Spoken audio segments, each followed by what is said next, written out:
There we go. Good evening, my darling batlings. I hope everyone's had a wonderful day. I had a tiring day yesterday after getting my COVID shot. I was so, like, Furret and, Nico can attest, I was so fucking exhausted. Yeah, you came into a chat between me, Jay, and JKR sounding like you were drunk. Yeah, I wasn't drunk, I had just woken up from a 30-minute nap, because I had also forgotten to bring my CPAP machine with me. Also, hello, Incineroar fan, glad to see you here again. Hey, hello, Incineroar. Also, I felt what you felt, because when I got my COVID shot, I had fatigue as well as a very horrible sore arm, so when I went shopping with Lulu one time, she was like, why are you in such a foul mood? And I was like, my arm feels like somebody's trying to rip it off. Yeah, me and my mom both got our COVID shots at the same place at the same time. And she has, like, one arm that's got a, hurt shoulder from, like, some joint pain from, like, it being locked, kinda. And she decided to get the COVID shot in her other arm. So now both of her arms are hurting. Oh, no. Like I've said, my mom's not the brightest knife in the crayon box. Fair enough. Ted does not recommend.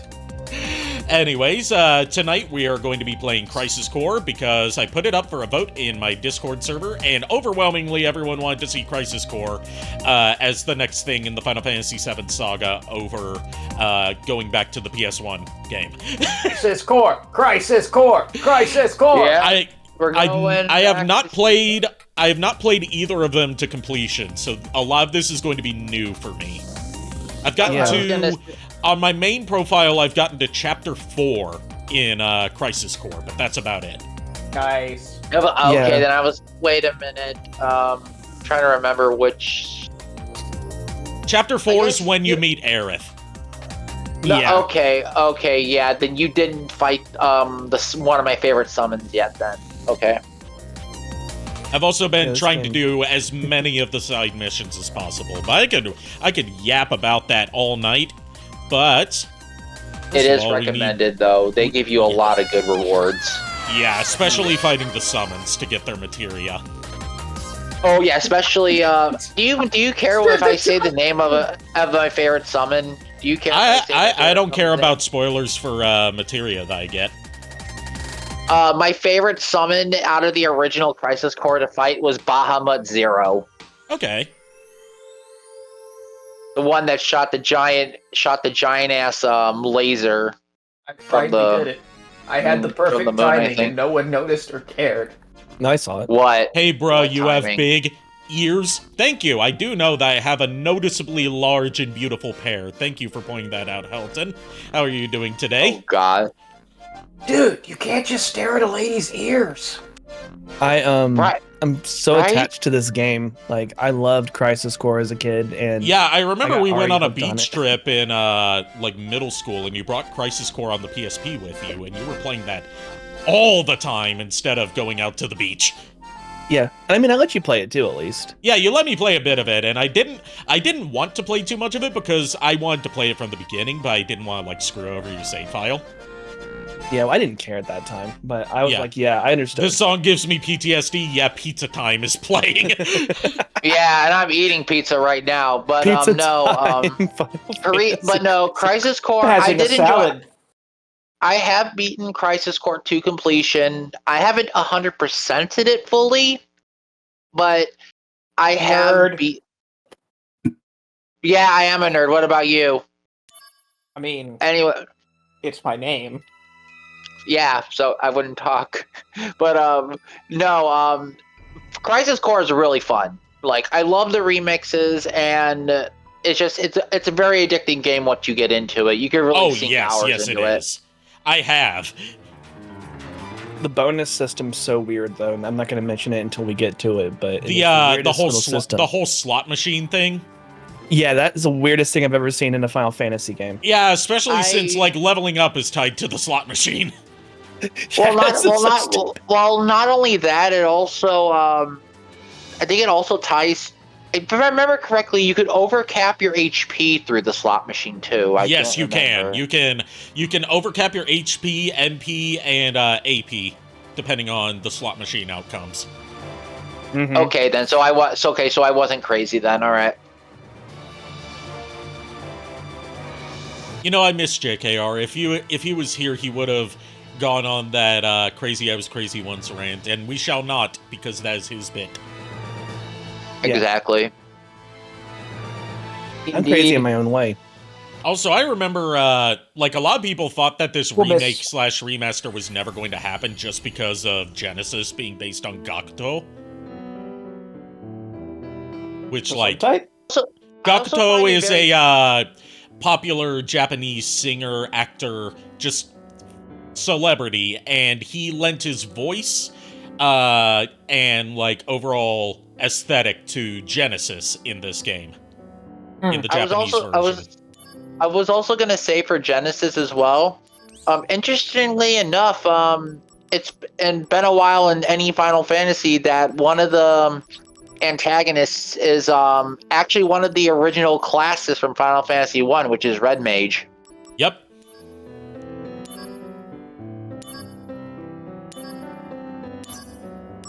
I will not lie though. I do love Genesis's rapier though. That weapon looks amazing. Oh yeah.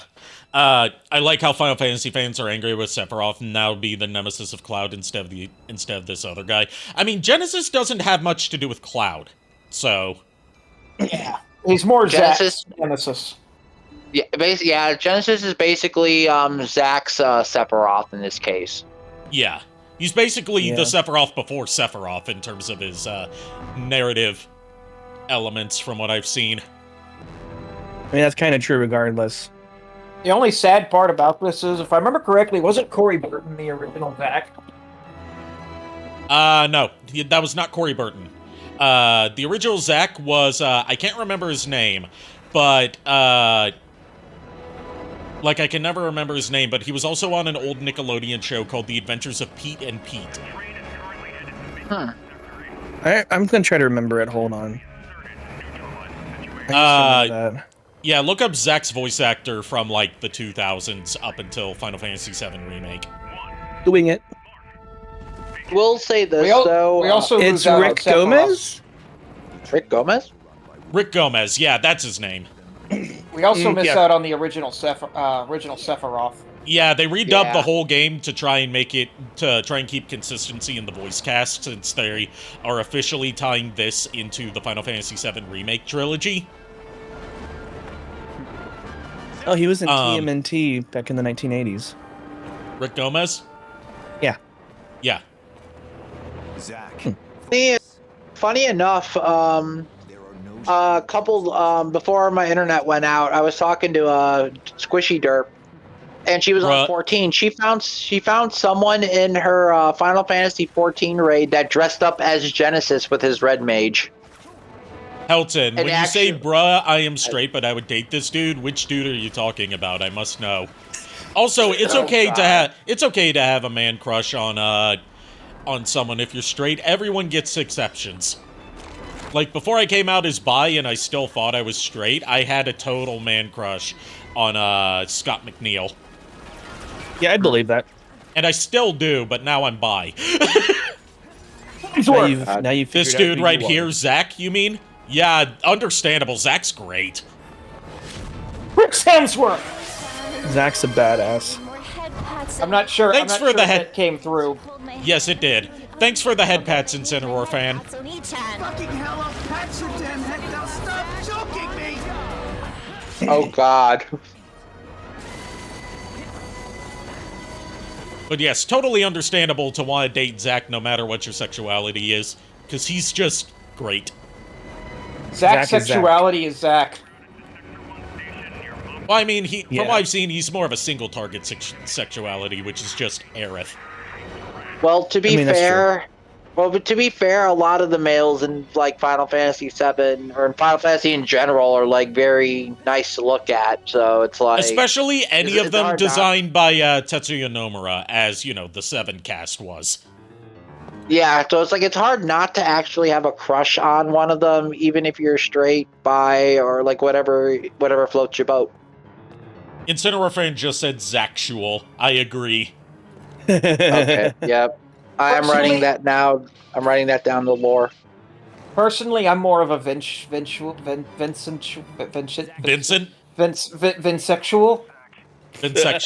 Yeah, I love Vincent. He's basically Shadow the Hedgehog before Shadow the Hedgehog, when you think about it. It's not Matt Mercer in the new one, is it? Yes, it is. Yes, yeah. So now the fact that he's voiced by Matt Mercer, who is on my man crush list, doesn't help anything. And before that he was Steve Bloom. Yep. And I got a snake redeemed from Helton. Oh, this is a good one. It doesn't surprise me you would do a Drake and Josh redeem, because to my understanding, Drake and Josh is really popular in Central and South America. Drake, where's the door? Oh yeah, I remember that episode. So I have a question, Ari. Yes? This kind of looks like Final Fantasy VII, like, remakes, like, entry scene. Yes, it is an intentional homage to the opening of Final Fantasy VII, which opened the same way, with, like, riding on the train, arriving at a Shinra facility, and fighting off some Shinra troops as soon as you get off the train. Okay, How many that's what I times thought. could you say Shinra in a sentence? Too many. Too many and not enough at the same time. Do we have to have a counter for this? Shinra counter? Shinra counter. No. What the heck? Final Fantasy Budokai Tenkaichi 3? I've never played the Budokai... Well, I have played Sparking Zero. That's the only Budokai Tenkaichi game I've played. I missed out on those as a kid. I read that horribly wrong, and I'm going to go stand in the corner of shame. I think I played Where's the turns? Tenkaichi 2. Where's the turns? This is this is more of an action RPG, like Kingdom Hearts.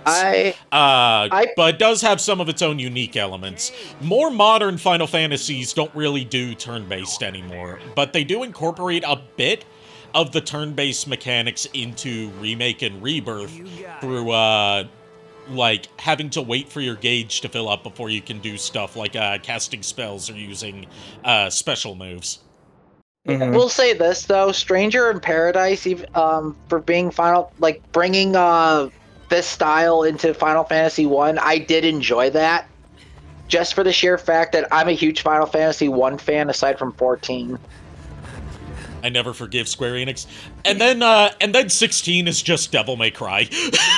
Yeah, unfortunately, 16 is just, hey, I'm Dante.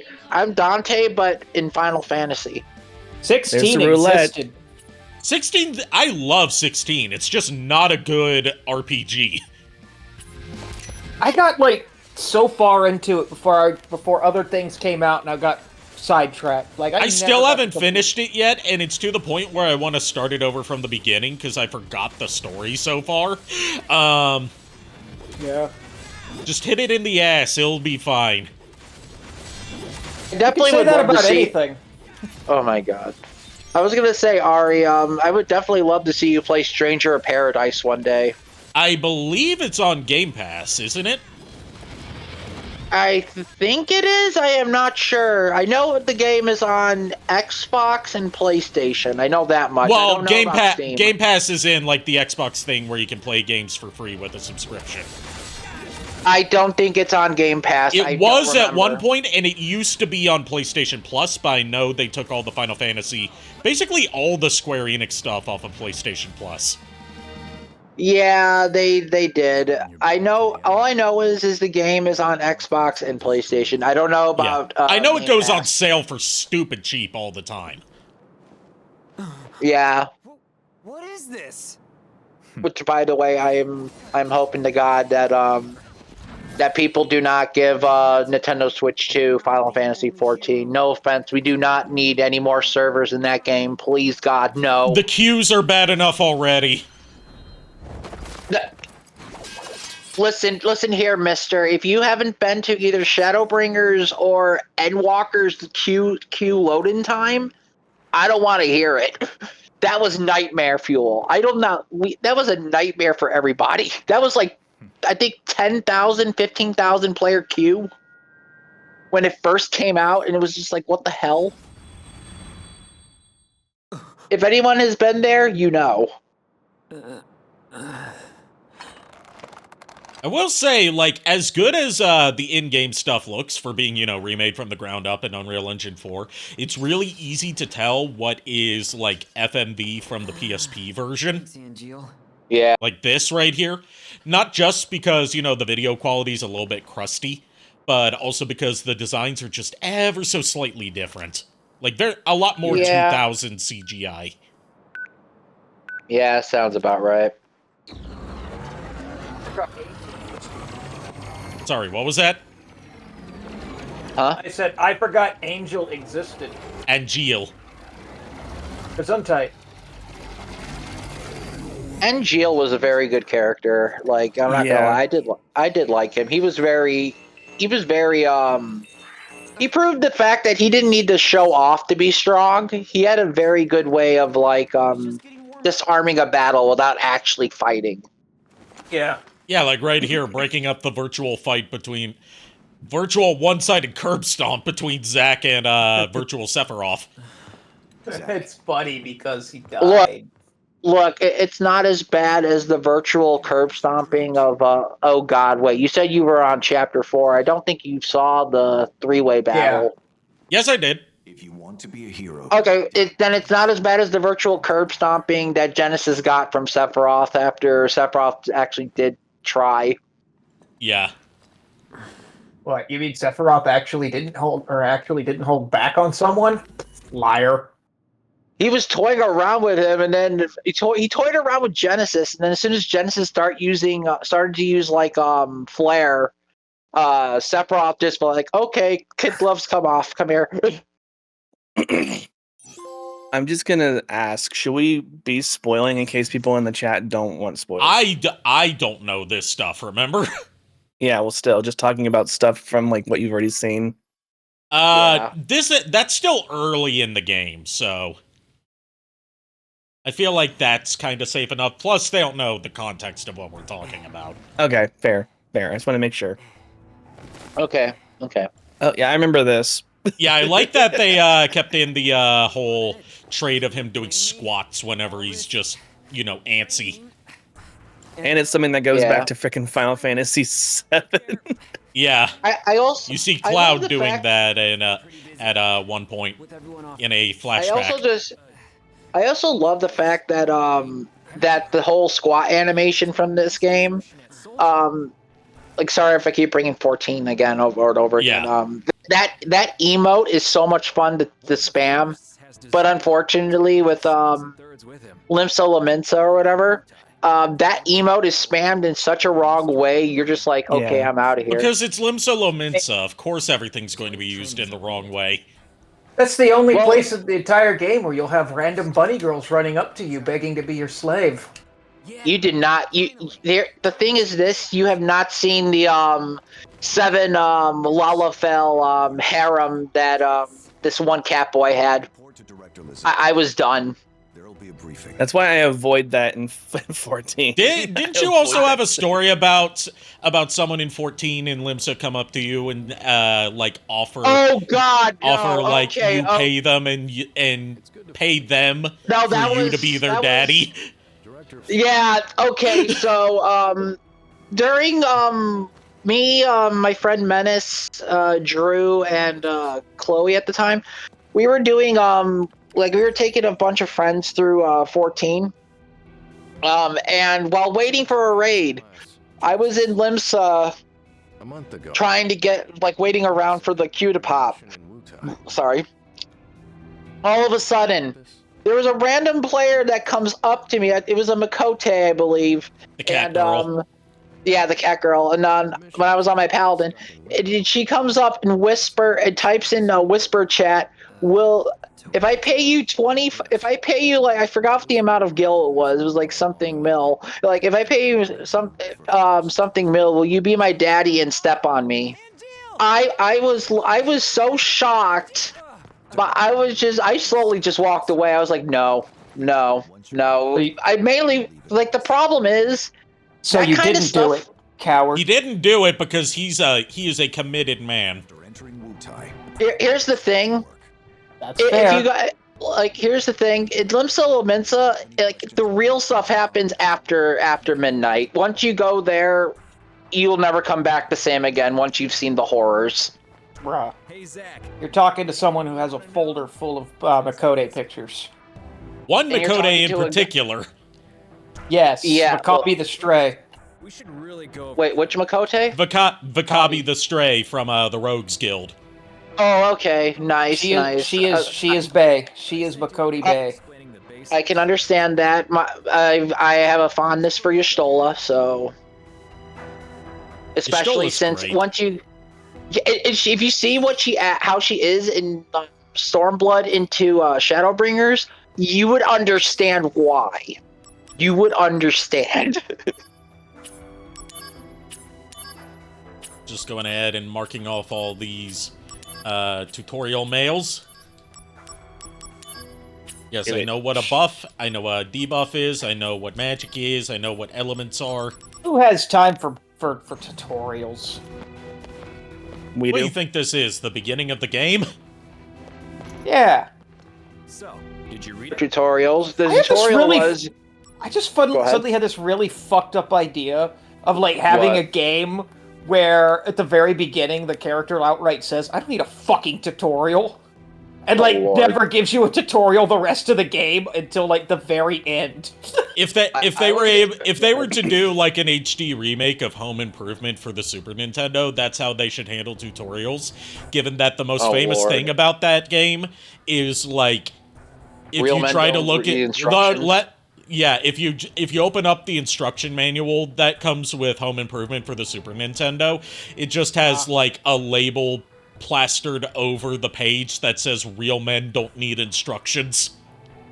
I was gonna say, if you want a tutorial, whatever happened to go into a random woods and start fighting goblins, or else you start fighting goblins. True. Well, That's You all leave you the have to. goblins alone. oh, the materia you were using. You leave my goblin well, brethren alone. Taken back. Powerful They did nothing to you to be earned. that you could prove legally in a court. A soldier Apart from Goblin D's nuts. Look, if they look. I hate to break it to you. If they attack my party and they want to start shit, I'm sorry, they're gonna die. provides They're nothing but EXP and gold fodder, mission It's your fault for walking into their forest. to take on and it's their fault for stopping me from stopping my party from trying to kill Garland. It's not their fault you chose to be a hero. mission information. And it's not my fault for them choosing to try and stop me. Come on. All this discussion of goblins and, you know, trying to play defense for goblins is going to trigger the hell out of Goblin Slayer. Oh no. I kind of want to see. I kind of want to see that. I kind of want to see that happen.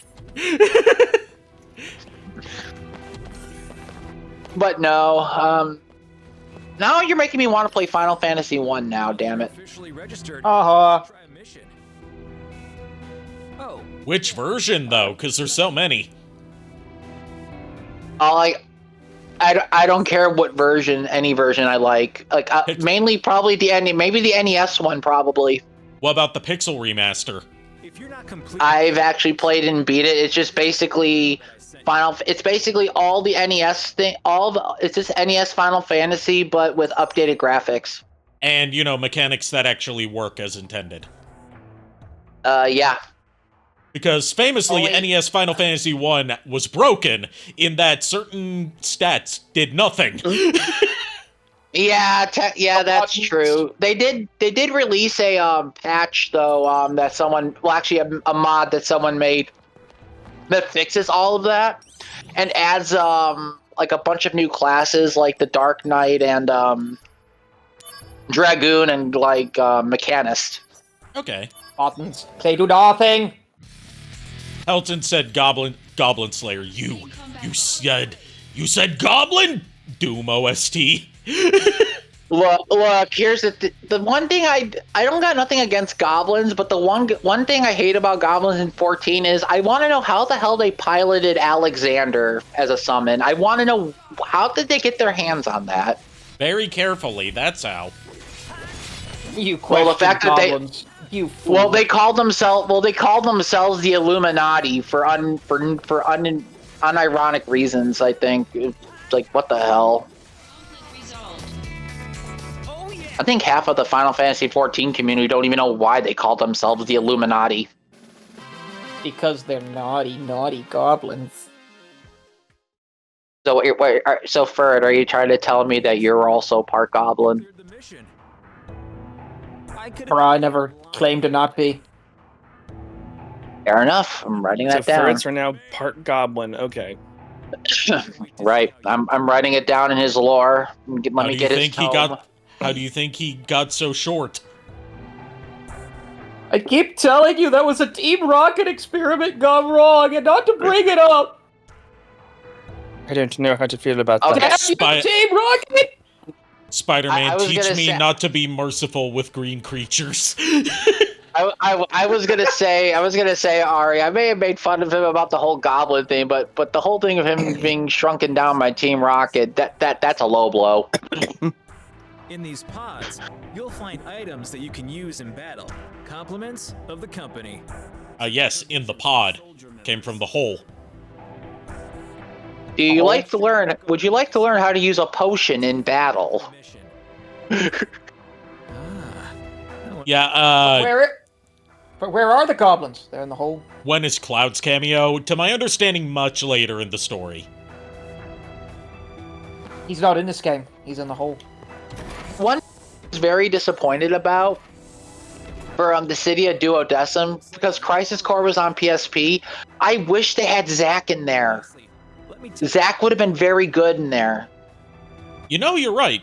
Also, like, I know that Cloud's in this game just because of one scene in it that became a meme.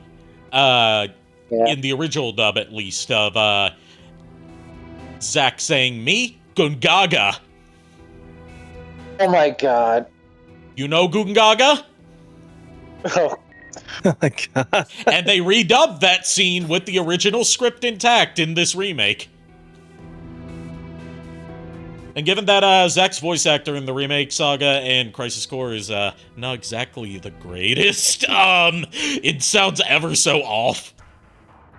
You can also get Also, realistically, can we just... I love how the Buster Sword in this game how it looks. Yeah. Like, it looks a lot better than just, like, the straight-up one Cloud. Well, I was gonna say that one is usually that one's the one that Cloud... No, it wasn't that one wasn't used by Cloud. That one... Was it? It's the same sword passed down from Angeal to Zack to Cloud. Okay, because I'm remembering that it was used as a grave marker later on. I think that was like Advent Children or something. Yeah, that was Advent Children. You're thinking of his sword was like what, the first Tsurugi or something in Advent Children? Like in Advent Children, he had a different, like a brand new Buster Sword that could separate into multiple blades. Yeah, it's the fusion blade. And I wasn't thinking about that, like, because I was trying to remember, because they use that as a gravestone marker, like somewhere down the line, and I was trying to remember if that sword was the same one Cloud used or not, because again, the sword design is way different. Well, no, Crisis Core establishes that the sword Cloud uses was passed down through multiple people. Okay, I was just making sure, because again, it's very confusing, because that sword has changed so many times. Also, because, you can't see right now, so, I'm going off of what I remembered. So you couldn't see when Angeal showed up that he had the Buster Sword on his back. Well, I have played through Crisis Core on PSP, and I knew he did have it on his back, but I was just trying to remember, because in one of the scenes in Advent Children, it is a gravestone marker. Yeah, but Advent Children takes place a long while after... Yeah, but another reason why I was thinking that also was because just the way, like, in-game Cloud's Buster Sword looks, and how the sword looks different through, like, each of the games, like, figuratively. Like, that's what got me a little confused. Well, it's also, as graphics progress and art design changes, the sword gradually takes on a different look. That's what confused me. Then again, I didn't really like 7 is a good game, but I played a lot more of like Final Fantasy 1, 2, and 3, and 9. Sorry, Arikado, I have to quit. Gonna play with a friend. Maybe I'll be back later. No worries, Helton. Have fun, and if you come back later, I'm looking forward to seeing you again. Indeed. Have fun. Today on What Fucking Universe Are We Living In, and what timeline is this? Sir. Netflix has just announced they are working on a live-action remake of K-pop Demon Hunters. Is it? Really? No. The thing movie that just came out. fucking came out. Hero. Okay. Good.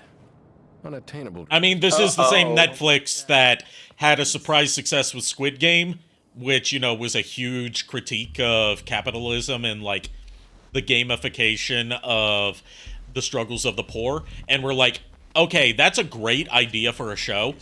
Let's do that unironically and just have a game show based on Squid Game. With, you know, going completely against the message of Squid Game. Yep. Oh They are working on 2 sequels to K-pop Demon Hunters. A Broadway musical is in the works. And they also are interested in putting it as a live-action remake set to be released in 2027. Also, it's been confirmed that in 2027, for the 50th anniversary of Star Wars, A New Hope is going to be in theaters. Calm down, Zack. Again, for the 50th time. It's been a little bit since it's been in theaters. Like, it hasn't been in theaters since the 2010s. Zack. Fair enough, I suppose. Dumb apples. They've been doing, the prequels in theaters recently, except I think they just skipped over Attack of the Clones. You really don't know.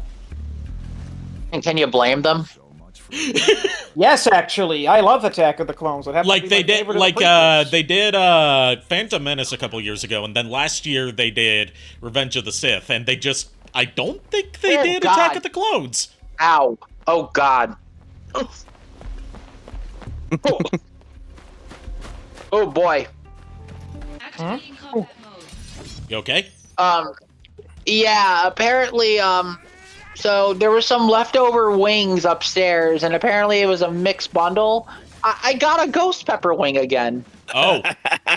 Revenge of the wings. No kidding. No kidding. You gonna live, or do we need to call 911? So, I'll live. quick, I'll what's the live. number I'm for not- 911? 119. Bert, do you want to bash him I over the head or don't should I? know. See, he understood the reference. That's the only part of that movie I've seen. And I only saw it because it was in a Yeah. YouTube poop of a fire safety PSA that featured I- that clip in it. I grew up Little fucking What? hating that movie because literally everyone I knew in school saw it and asked me if I played Froggy in it because I looked just like Froggy when I was a kid. Wow. Fuck that movie. Someone get Furt some emotional support Pringles. Ironically, that's why I learned how to talk like this. Oh God. I was gonna say, for Little I did like the go-kart race thing in Little Rascals, like how they made their carts or whatever. Like it was pretty, like it was entertaining. It was rumored that those apples tasted the best. Also, interestingly enough, none of the kids from that movie went on to do anything successful. Because Yeah, that Yeah. tracks. was my Pretty much, yeah. If he was a friend, Like, it was actually, like, the kid that played Spanky in that, the leader of the group, Yeah. he had a promising career in acting. Like, he was doing commercials and all kinds of stuff, and then he did that movie, and he said, nope, fuck it, I'm done with acting. is not worth hearing. Yeah, that seems to be the story for a lot of child stars. that's it? Yeah. Yeah, well, thanks a lot.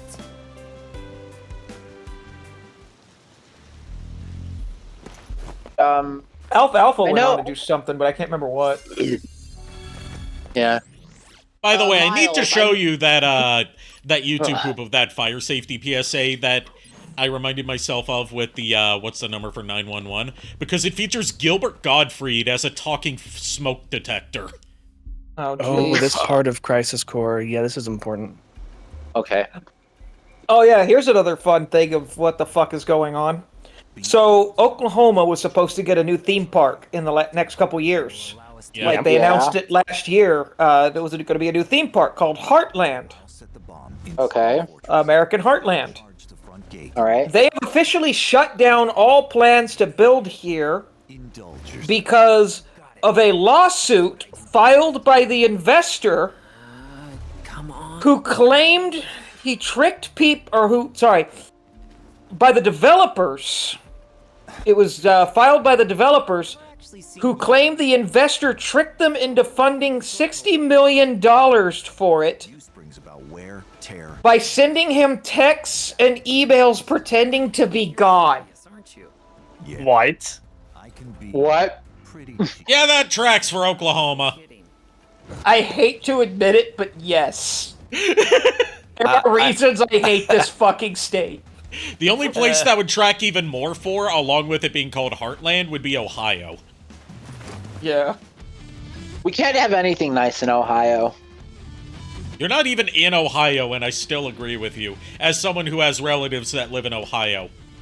I have friends that live in Ohio, and they say that Ohio sucks. Yeah, I have a friend who lives in Ohio, too, and he agrees with that statement as well. Hold the line here.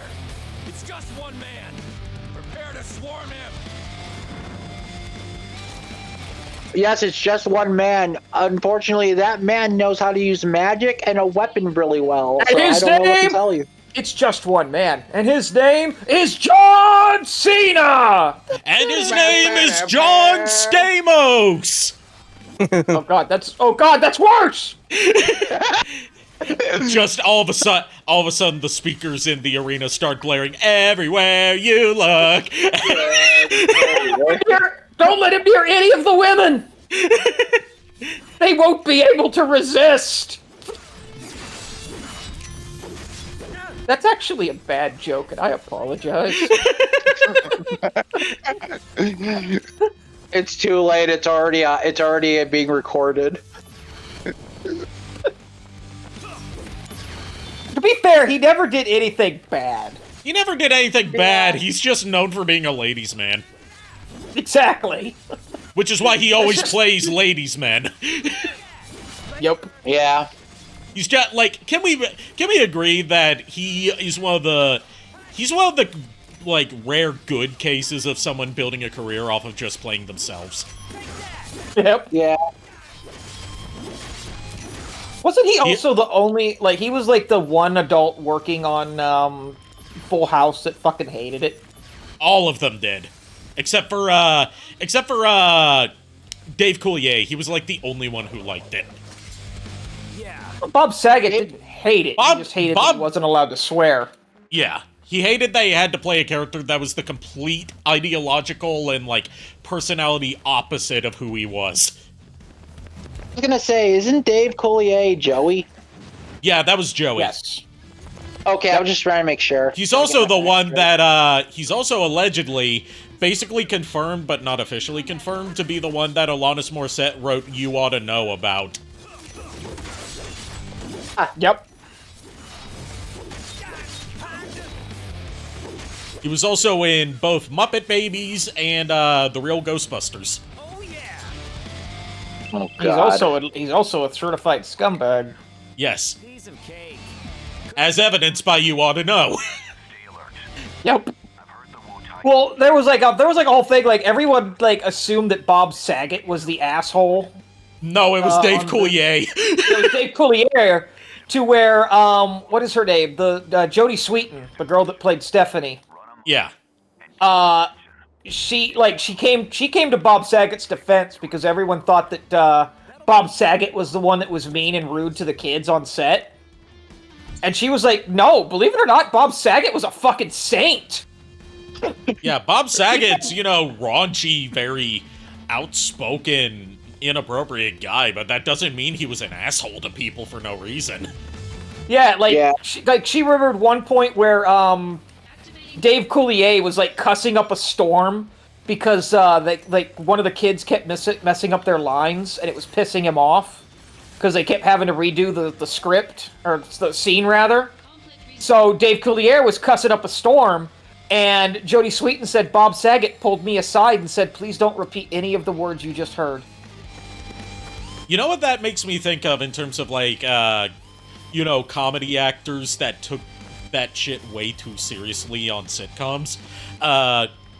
Michael Richards, the guy that played Kramer on Seinfeld, was, like, a notorious perfectionist. Did not like anyone ad-libbing whatsoever. Wanted everyone, including himself, to stick 100% to the script. Yep. So, of course, they ad-libbed every single chance they got just to piss him off. Just to piss him off.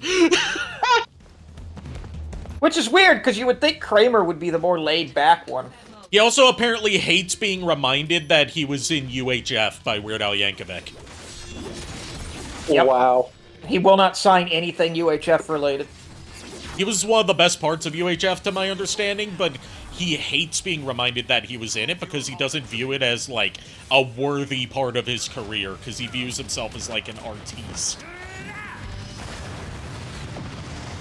And, like, you're the guy that lost his entire career for going on a racist tirade because someone was heckling you, dude. Yep. Damn, he sounds very stuck up and a snob. Damn. Yeah. Dude, yeah, go ahead. There's a reason he's not invited to, like, any Seinfeld reunions. Oh, wow. Yeah, David Seinfeld. Not David Seinfeld. Jerry Seinfeld. I don't know who the fuck David Seinfeld is. David Seinfeld is the better Jerry Seinfeld, considering Jerry Seinfeld turned out to be shit, too. Well, in his older years, yeah. Well, he dated, like, a 17-year-old when he was 34. Okay, that's fair. I didn't realize that. Yeah. Okay, well, the disregard. Like, the thing you need to understand about Seinfeld is that the best parts of Seinfeld had nothing to do behind the scenes with Jerry. It was all Larry David. Yeah. Honestly, almost the entire cast of that fucking show turned out to be a douchebag in one way or another. Yeah. Except for, what's her name? Julia Elaine. Louis-Dreyfus. Yeah. She's actually probably the only one that still has something of a decent career. Yeah, she's the only one that wasn't hit by the Seinfeld curse. Yeah, because now she's in the Marvelverse. She's been in a lot of stuff over the years, including some popular shows. She is probably, ironically, one of the most diabolical evil characters in the Marvelverse. She is, the fuck is the girl's name? Hold on. Agatha? Not Agatha. Okay. Give me a minute. Oh yeah! The conflict is never resolved. Who are you kidding? The conflict is temporarily on hold. She's in Thunderbolts and Winter Soldier and Falcon. Okay, I haven't seen any of those. Yeah, she is Valentina Allegra de Fontaine, who is the person that created the Thunderbolts. And if you know your comics, she is diabolical as fuck. And Julia God, I can never say her full name. Julia Louis-Dreyfus. Yeah, Julia Louis-Dreyfus plays her to perfection. She is so fucking hateable in those movies. It's awesome. If you want to see a really weird, like, early appearance of her before she was famous, watch the original Troll. She appears, in, like, a scene where she's wearing nothing but vines and leaves. Jesus. This was before Seinfeld. But yeah, she does it, it's like, you want to hate this person. You want to see something bad happen to them. That's how good she plays the part. She is diabolical, and I love it. There's nothing inside, just like my soul. Oh, Miles, I was gonna ask, before, they got on this, you played 14, didn't you, Miles? Yes, he does. Yeah, I played I still beat it all the time. What class did you play? I switched to Viper. Ooh, nice. I mean, I want to play Viper once I inevitably, get to where I can start getting into the newer expansions. Just because of Scythes. I need to actually pay for my goddamn subscription to that. I keep forgetting Well, with Viper, I will say this: any of the classes can be gotten once you hit a certain level, anyway. So it's like I think Viper is you need to be 80 or 90 to play it. Yeah, the free trial only goes up to 70. Yeah. What free trial is that? The free trial if you got and then immediately paid for the full version because you wanted to I will say that you wanted to play as one of the newer races. Ari, I was trying to set you up for your sales pitch. Oh, sorry. That's fine. Well, it's not like I'm sponsored, so. I was gonna say Viper is just basically easier version of it's an easier version of the Dancer class. Just click the glowy button, do a lot of damage, run around, rinse and repeat. So it's your standard DPS, got it. It is. I think it's like second under Reaper. Because I know. Oh no, Reaper is what I damage. wanted to play, not Viper. But can I wanted to play Lightning Reaper Love? because .hack GU made me love scythes as a weapon. And not only that, you get an Elder Lich Demon to possess you. But can it see why kids love Cinnamon Toast Crunch? It can Yes, see through it's time, because- but can it see why kids love Cinnamon Toast Crunch? Yes, because because the souls of the kids are inside of the cinnamon. That's the Children's that's just the sweetener that they use.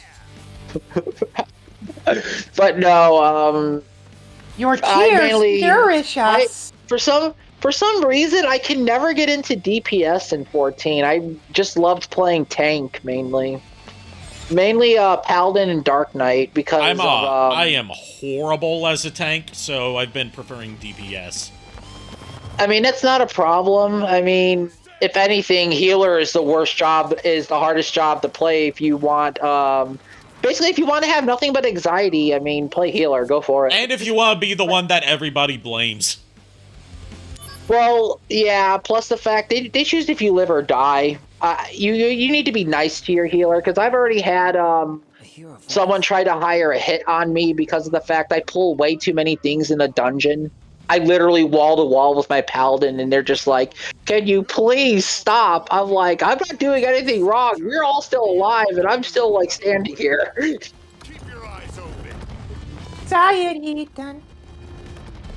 Soldier is As far as I'll sing with that song.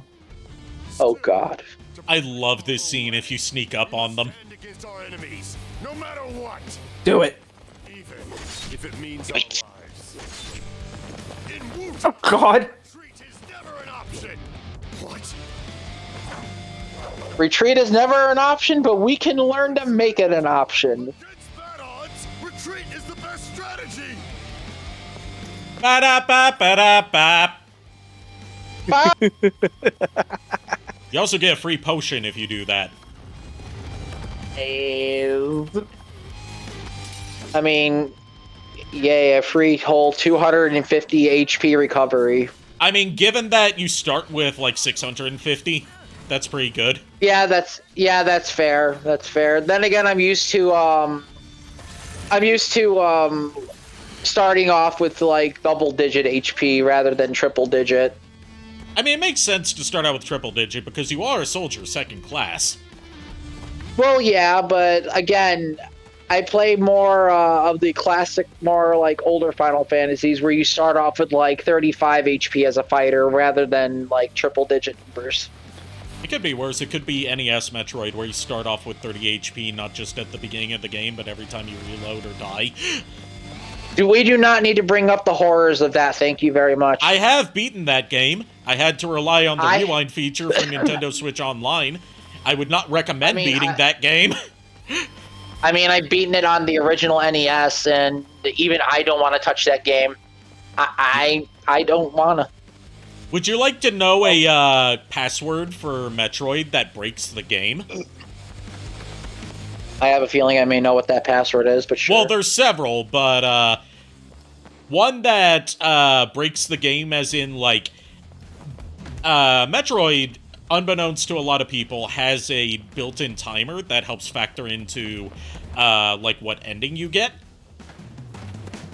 And because of how the Yeah. passwords work, which is basically programming the game, it makes the game think you've been playing for over 300 years. Oh, God.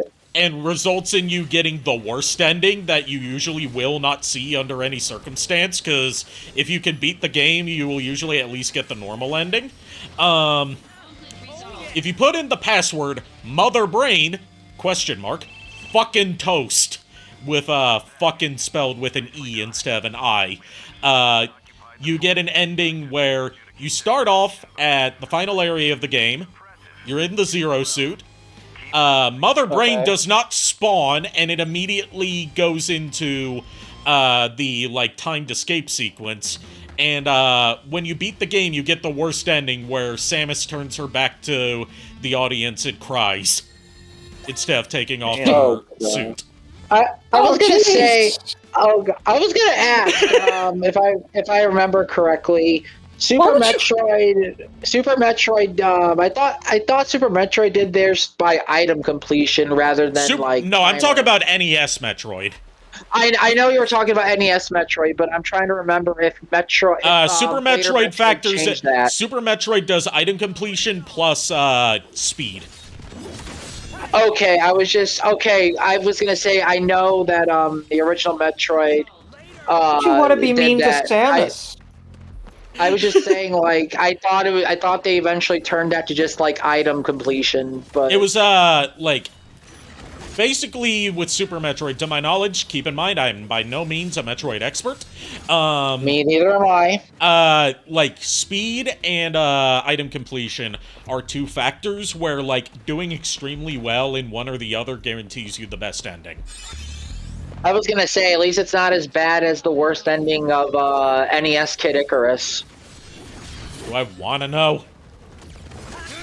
If I remember correctly, if you get the worst ending in that game, Palutena turns Pit into something that is, I think it's like an eggplant or one of the some eggplant other wizard kind of things. creature. Yeah, but if you actually get the best ending in the game, Pit becomes an adult, and those two actually end up together. Oh. At least I think in the Japanese version. It's very weird because you think those two would end up together as a pairing, but recently people have discovered that it's assumed, but discovered that it's more of a platonic relationship between those two. Yeah.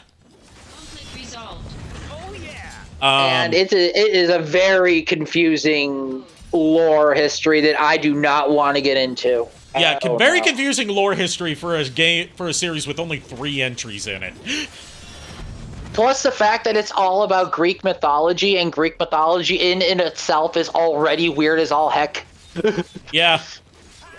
I mean, Greek mythology could usually be summed up with one sentence. The gods are God assholes. damn it, Zeus. Yeah, goddamn it, Zeus. Yeah, goddamn it, Zeus.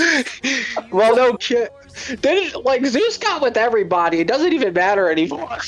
He got with everybody when he should not have. Especially when he should not have. Pretty much. Oh my god. It's one of the rare mythologies where the top god of the pantheon is the one that causes all the problems instead of fixing them. Yep. Pretty much, yeah. Oh my god.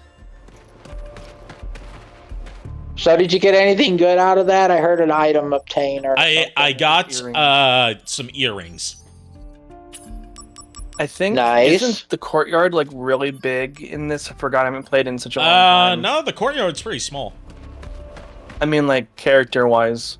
Oh yeah, there's a character you meet here. Yeah, exactly who I'm thinking of. Yeah, but first there's this right here, which I think might be optional. It's like a materia thing. Well, you don't get a materia from it, it's just a statue. It's a It's statue Leviathan. to Leviathan. Oh my god. Suddenly, people. We serve Leviathan and smite Wutai's enemies. I'm sorry, could you speak up into the microphone? I don't think your recording came through properly. This invasion, To spread your muck. Yeah, you really can't hear it, can you? Damn. Well, it's No, also that's because what I've got the capture card audio turned down, so it's not too No, I was loud. gonna say, really? That's the take we're going with? Yeah, the remake has some very questionable voice acting, but a lot of that is due to the fact that they have to match pre-existing animations. And despair. That's what you bring. One more question. You have power. Shame, Like- though, that Leviathan isn't exactly really the strongest of any of the summons. Is it wrong Yeah. to spread happiness through Mako energy?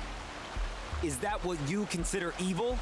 I also find it funny that Leviathan is the guardian deity of Wutai when they're not really, like, a water-based area. Then let us settle things. Yeah, I really. mean, they are on an island.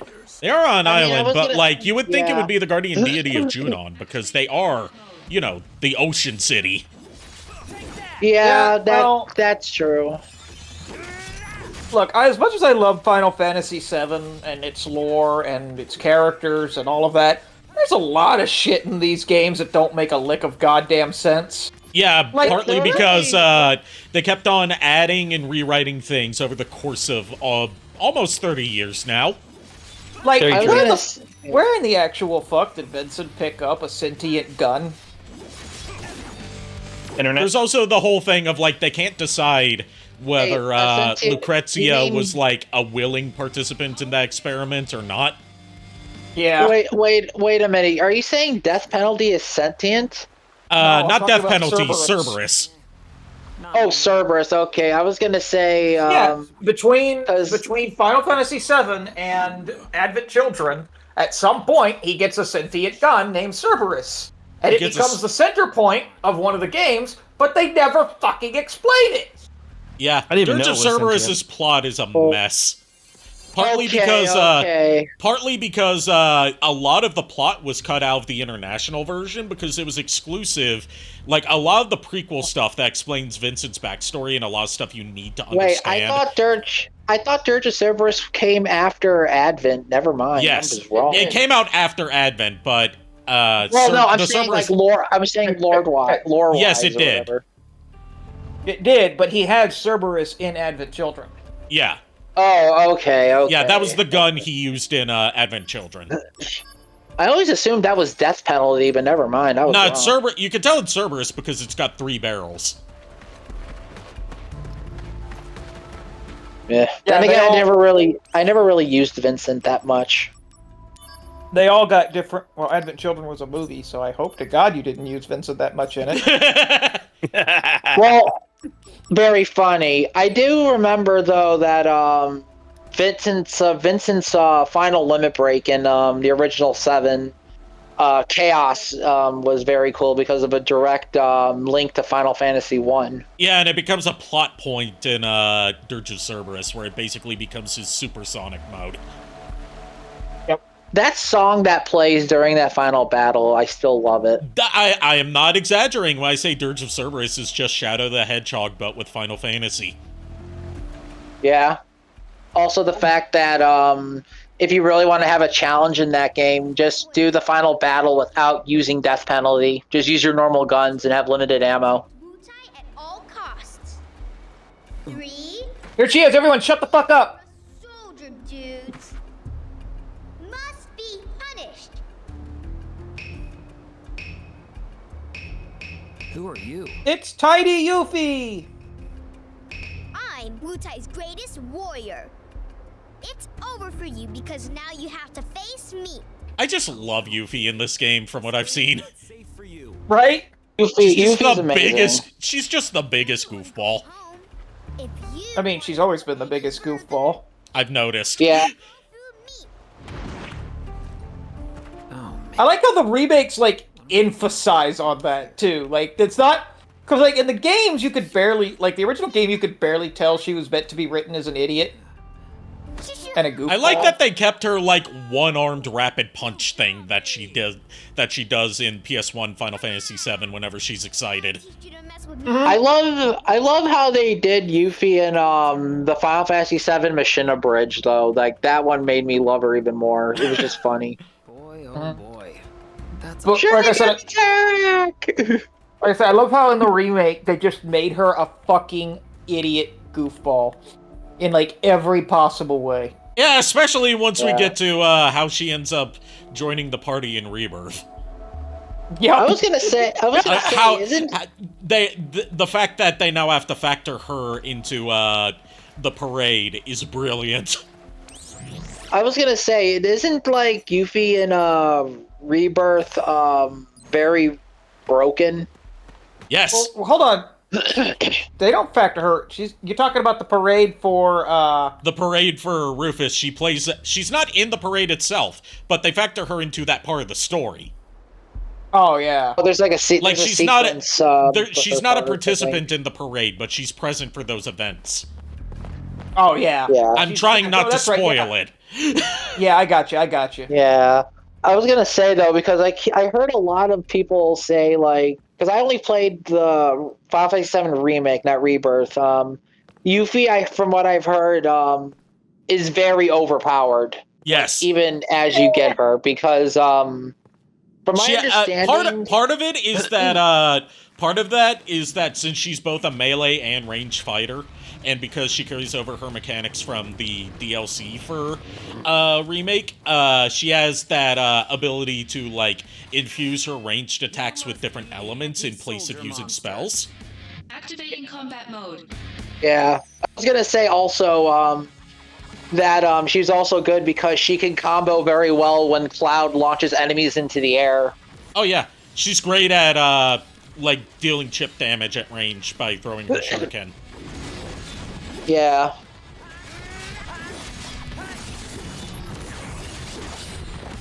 I almost did a perfect run of Final Fantasy VII Remake. My first time. The only time I ever died was against an enemy that poisoned one of my characters, and I couldn't heal them in time.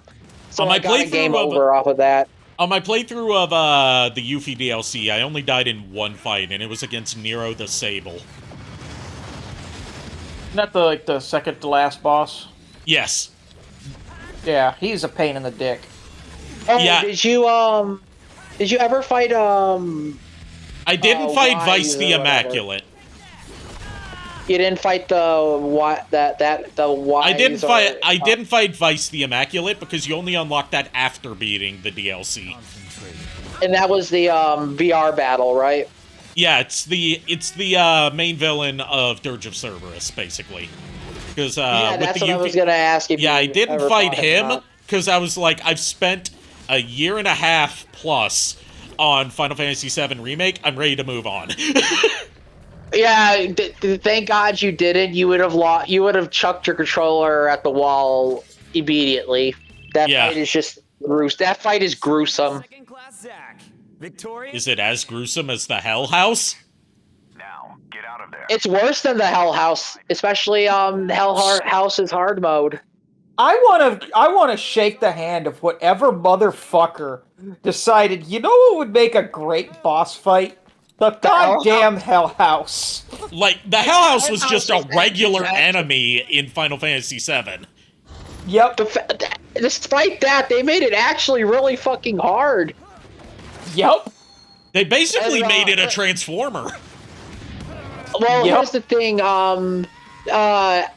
Ari, did you ever fight the Hell House's hard mode? I have not played anything on hard mode in Final Fantasy VII Remake, so no. Do you care? Do you care when I tell you what's different about that fight? Please do. You want me to tell you? Yes. just imagine all right. Well, imagine the whole Hell House fight, but now you have Tonberries chasing you. Oh no. Yeah. And they endlessly spawn. That sounds fun. So, if you thought using Aerith or anyone from far range is gonna save your butt, yeah, no. No, sir. Also, the Hell House has a more elemental resistance, so it's like if you go through their weaknesses, instead of doing like more extra damage, it'll do only half. Oh. So it is just an endurance slog. I do not like it. I mean, it's hilarious, but I don't like it. Yeah, the Final Fantasy remakes, like both of them, have a tendency to take these like generic random enemies from the original, and just what if we made them boss fights? Yeah, that's what I love. Especially the well, actually, no. In the remake, wasn't like the one boss in the sewer that Cloud, Abzu. Tifa, and Terra- Abzu. Wasn't he like a boss from there? Yeah, he was a boss in the original. Yeah. But like Okay, the Black I was just Knight, making sure. like the Black Knight in the graveyard. Okay, yeah, okay then. Because that was a generic boss in the Or like the sorry, ghosts. Yeah. I need to know something before I go forth. In Rebirth, did they ever show the Knights of the Round? That would be a spoiler. The day you make first may not be. No, I'm asking if they ever showed up or not. And I just said that would be a spoiler. I haven't finished Rebirth yet. Okay, I would just like it. That's why I'm trying to stop that there. Sorry. No, you're fine. I was just never mind. Sorry. Yeah, because Ari said no spoilers for Rebirth during this stream, so.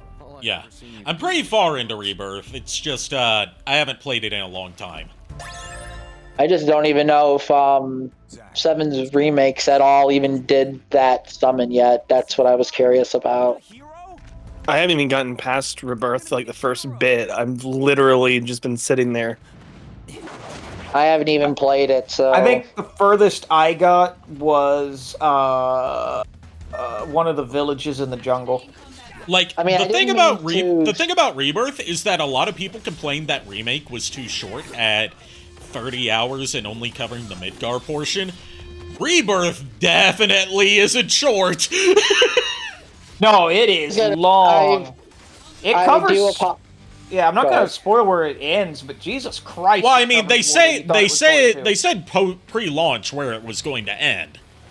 Like it covers the rest of disc 1. Yeah. I was gonna say though, I do apologize. I didn't mean to like do any no, you're good. Spoilery. I was just curious about you're good. That's what I was trying that I care about. You're good. Follow me, director. Yeah, you're all right. It was just I was trying to stop the conversation before it went somewhere where you weren't going to be good. Yeah. Okay. Yeah. Okay, because I'm kind of don't take like I'm kind of something of like an active mod in JKR's absence. Okay. Even though you don't have the moderator role, but you're more of like a conversation moderator. Yeah. Okay. You're also usually a conversation moderator when JKR is present. To be fair, most of that's just to keep JKR from going into weird controversial shit. Yeah. Yeah. But yeah, no. We love you, JKR. I mean that lovingly. For the record, I mean that lovingly, dude. But no, my two favorite summons in Final Fantasy altogether is just Knights of the Round and Bahamut. Those are my two top favorites.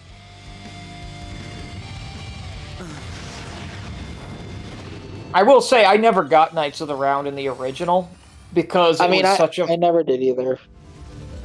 Go ahead, sorry. Because it was such a like impossible one to get. Because you had to have a gold chocobo, which was bullshit insane to get. Oh, yeah. Yeah, the chocobo breeding is very, very awkward. That is one thing, you know, this doesn't really go into spoilers. That is one thing I praise Rebirth for, is they did fix that.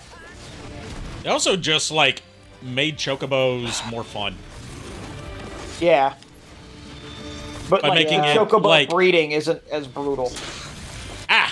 Thank you for the subscription, Kier. How you doing? Home and tired. Chocobo breeding in what game? Final Fantasy VII Rebirth. They made it better. So it's not as time-consuming and stressful. Yeah, it's not as big of a slog. Yeah, I would say, God, that's right. I can't even say anything about, question off topic. I know Miles is okay. If you have to ask, it's probably a spoiler.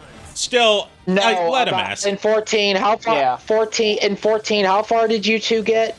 Oh, in 14? Yeah, that's fine. In 14, I have no idea. I know I'm still in the early parts of A Realm Reborn because I haven't played in months. Okay, yeah, then I can't talk about my favorite summon in in Final Fantasy on that one because you haven't gotten to that point. You're also assuming that I care about the story in an MMO. Yeah, but I'm also considering Furret in this case too. Who plays MMOs for the story? Just give me the cute girls. Just let me be the cute girls. Yeah, just let me be the cute. Wait. Oh my god! So before I even go forward, you two are okay about me talking about something in 14 that isn't that. Like I already know some post or Reborn stuff just because of Lulu having a. I'm talking about Heaven's Ward. Yeah, I know some stuff about Heaven's Ward just because of Lulu having a huge lady boner for Americ and Estinian. I'm gonna be 100% honest with you. The odds of me ever actually getting very far in Final Fantasy XIV are astronomically tiny. But I'm still asking, do you want me to hold off? Go ahead. You're fine. Okay, that's why I'm asking. Because my all-time favorite fight in 14 is the Knights of the Round battle. Not because of like just the story and lore, but the fact that they released an ultimate version of that fight, which does the entire story of Heaven's Ward as a what-if scenario, and it links all the fights together, showing a new version of the head of the Knights of the Round. That looks sick as hell. So he's gone too. What? You want to know? How dare you spoil that thing for me that I don't care about? And Geo. Yeah, okay, time to ban me. So, Furret, you know how, Yes. you know how you said, like, it's a shame that we don't get the old Sephiroth voice actor in this? If I remember correctly, Sephiroth's voice from Remake onwards, outside of, apparently in the Kingdom Hearts series, they're keeping the old Final Fantasy cast. Okay. Sephiroth in, Remake, Crisis Core Reunion, and Rebirth, if I remember correctly, was in the MTV series Teen Wolf. Nice. What? He was also one of the original voices of Superman. No, not the old one. I'm talking Superman. about the new one. Oh. Fair enough. Yeah, I'm not talking about the classic Sephiroth. I'm talking about the Sephiroth in this game. Also, incidentally, the Final Fantasy... You okay? No, I choked on a salad for a minute. Did you remember to bake the salad? I forgot. The Final Fantasy VII Remake is part of the reason why no Final Fantasy characters, aside from a parody cameo of the 15 cast, appeared in Kingdom Hearts 3. Until the Remind DLC added them back in. Like this. Yeah. It's already been a month. Actually, another part of the reason was Tetsuya Nomura got this weird idea that nobody wanted to see Final Fantasy characters in Kingdom Hearts anymore, so he just phased them out. And then when everyone complained about the lack of Final Fantasy VII representation in the base version of Kingdom Hearts 3, it was like, oh, okay, we'll bring them back for Remind. Which, Remind was just a glorified boss rush, and you will not change my mind. Remind... You're not wrong. I will say, Remind is great if you get it on PC, where it's bundled in with Kingdom Hearts 3 for a grand total of $60. It's horrible if you get it on PlayStation, where it's still $60 for Kingdom Hearts 3 and then another $30 for Remind. So you say that... Go ahead, sorry. You do the smart thing, and you just buy them whenever they're on sale, which is every 5 days. Yep. I remember getting Kingdom Hearts, the collection of the games, like Kingdom Hearts 1 all the way to 3. I didn't get Remind. I got that bundle for I think it was $15 on sale on PlayStation Plus on PS4. Yeah, the story so far, or all in one, depending on which time you bought it. Well, yeah, because it had 1, 2, 3, and then all the PSP games as well as 365 days. That would be all in one. Yeah, that would be all in one. And all right, then. Now, if you buy all in one, it also includes Melody of Memory. which is the latest game. It's a rhythm game, and it is canon. Yep. Okay, then. And it's weird as fuck. Yeah, like I said though, I haven't yet to play 3 because again, Lulu wants to see through Kingdom Hearts 2 and 3 and 1 because she hasn't beaten them, and I haven't even gotten to play 3 yet. Yeah. Also, I don't care Remind about has a spoilers, weird case of like, if you play Remind, also, Ari, I got it. I haven't opened it. Just been feeling on and off sick here and there. Yeah, I heard that from my mom. I hope you're starting to feel better. If you're feeling good enough after stream and, you know, not too tired, then I would love to do, like, the unboxing with you one-on-one. I hope you start to feel better, Kier. I'm sorry you're sick. Feel better or I'm gonna kick your ass. Seriously, though, feel better. Hello? Oh, hey. It's Kunsel. Like I could kick Kier's ass. Not yet. I'll read it later. I mean, I was gonna say, Small Furt can actually do a lot of things. All he needs to do is punt me, and I'm dead. Well, keep in mind, being that small makes you a harder target to hit. But if you can keep it Also, counter argument.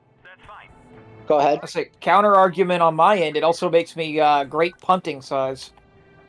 Also, counter argument. You also have many places on his body you could reach with your fangs.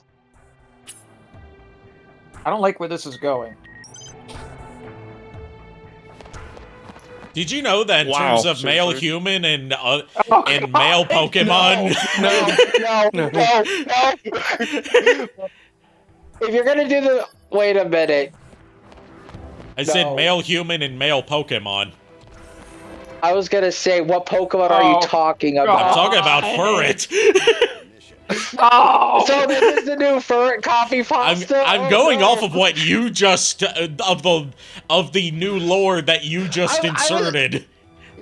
I was gonna say Furret can actually like bite Kier and just cause damage. It wasn't going anywhere that far. You said places he could bite, he could deal damage with his fangs. Yeah, ankles, knees, arms. Uh-huh. You're the one insinuating it to Lude. I just wanted to be a good Furret. Oh, you want to be a good Furret, do you? I backed out of this conversation. It's a shame that Shadow Dragon and or Coffee Pot aren't here to use the new redeem. So I'll have to do it myself. I was gonna say I'm not the one being screwed over this time. All right, time to test out the new redeem for situations just like this. I'm scared. Okay.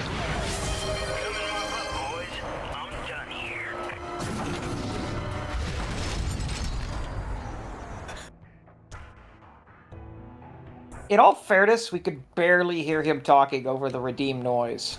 Yeah. But, you didn't know about the new redeem because I just added it, like, a day or two ago.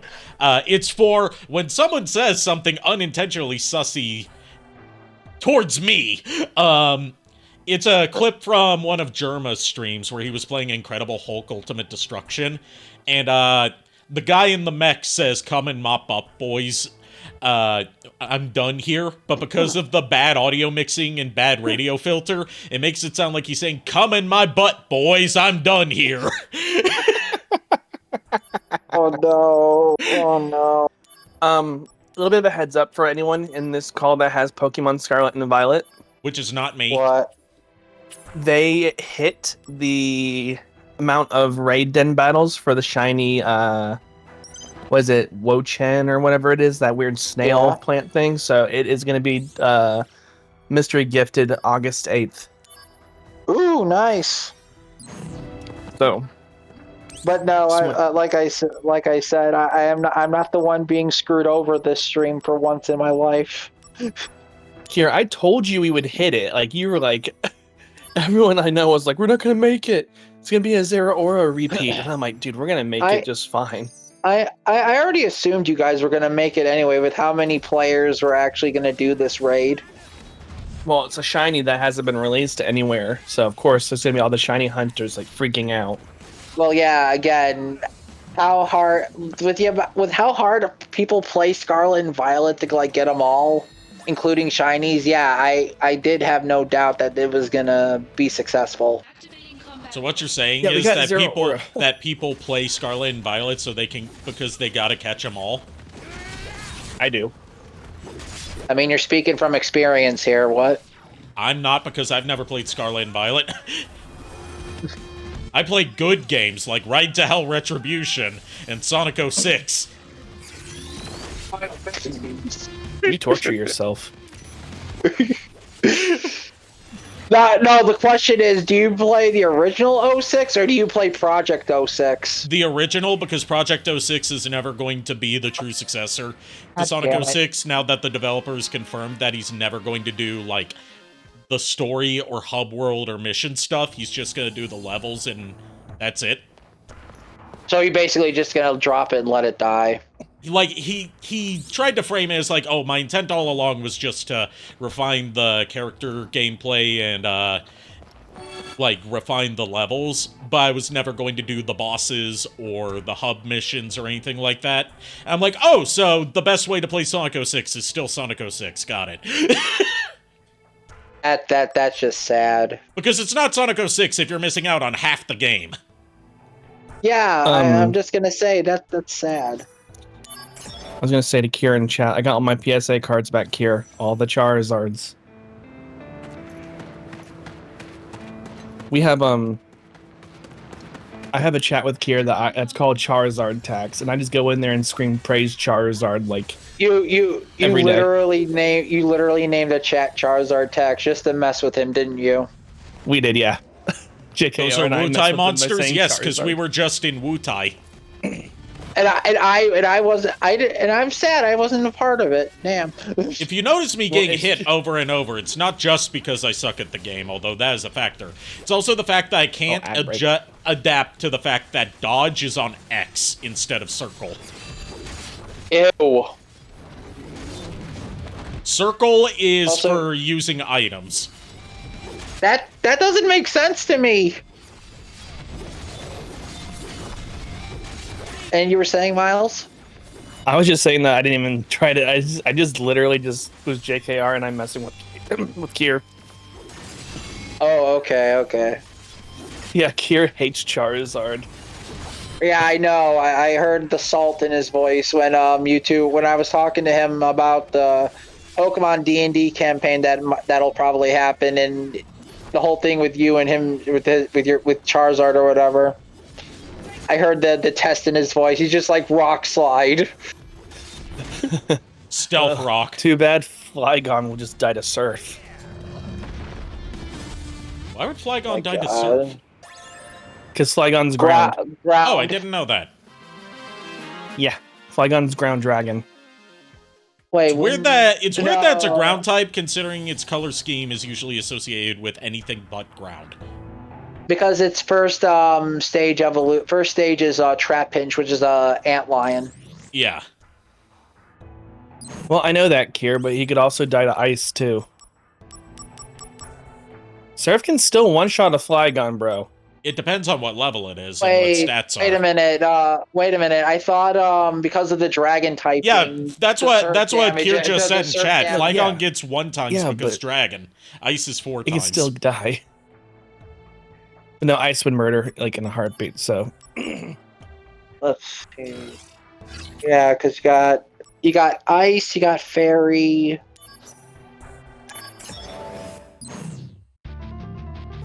I watched someone Rock. get one-shotted by Surf with a freaking Flygon. I guess there's only one way to settle this. Here's Flygon and Miles is Charizard in Pokemon Champions when it comes out. Winner take all. Freaking Mega Charizard X just goes and just smacks him. I don't even know, dude. I don't remember anything about that. I know mine didn't have any IVs or EVs. It was just a freaking X and Y thing, I think, or something. I don't remember. God, I really want to do the Pokemon D&D thing now more than ever because of this I know shit. you don't care. You know what they say, don't let your dreams be dreams. I mean, they're giving a Well, new Well, I gotta get past the Castlevania D&D first for you, Lulu, and those who want to take part in that one.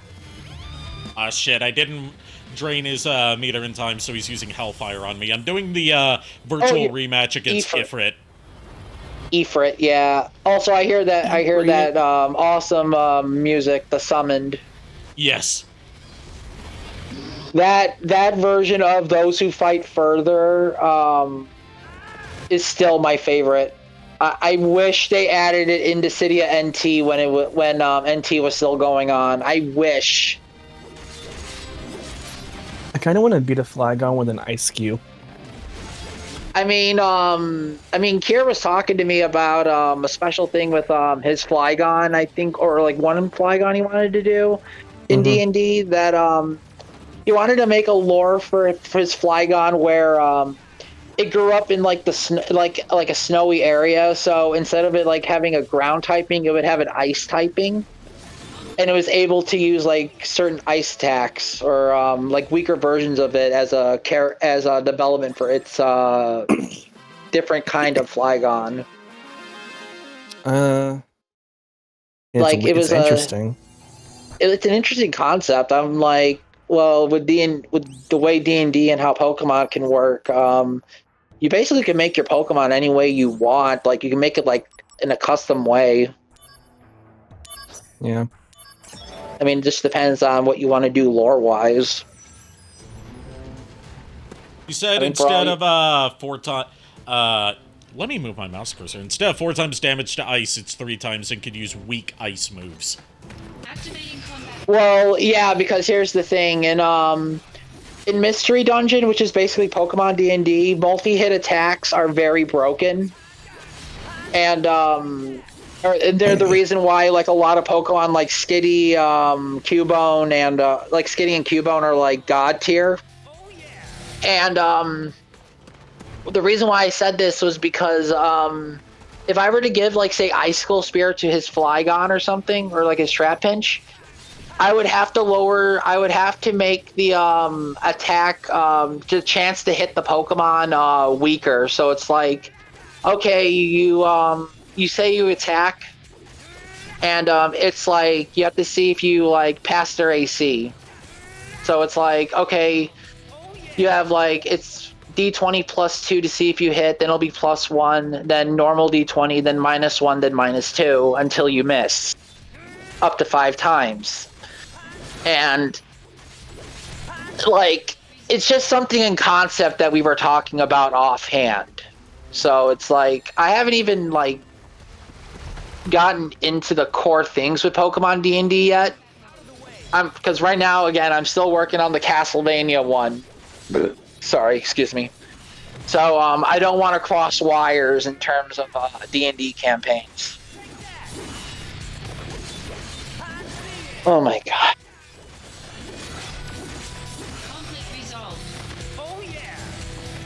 Also, sorry if I chewed your ear off about that. Nah, it's good.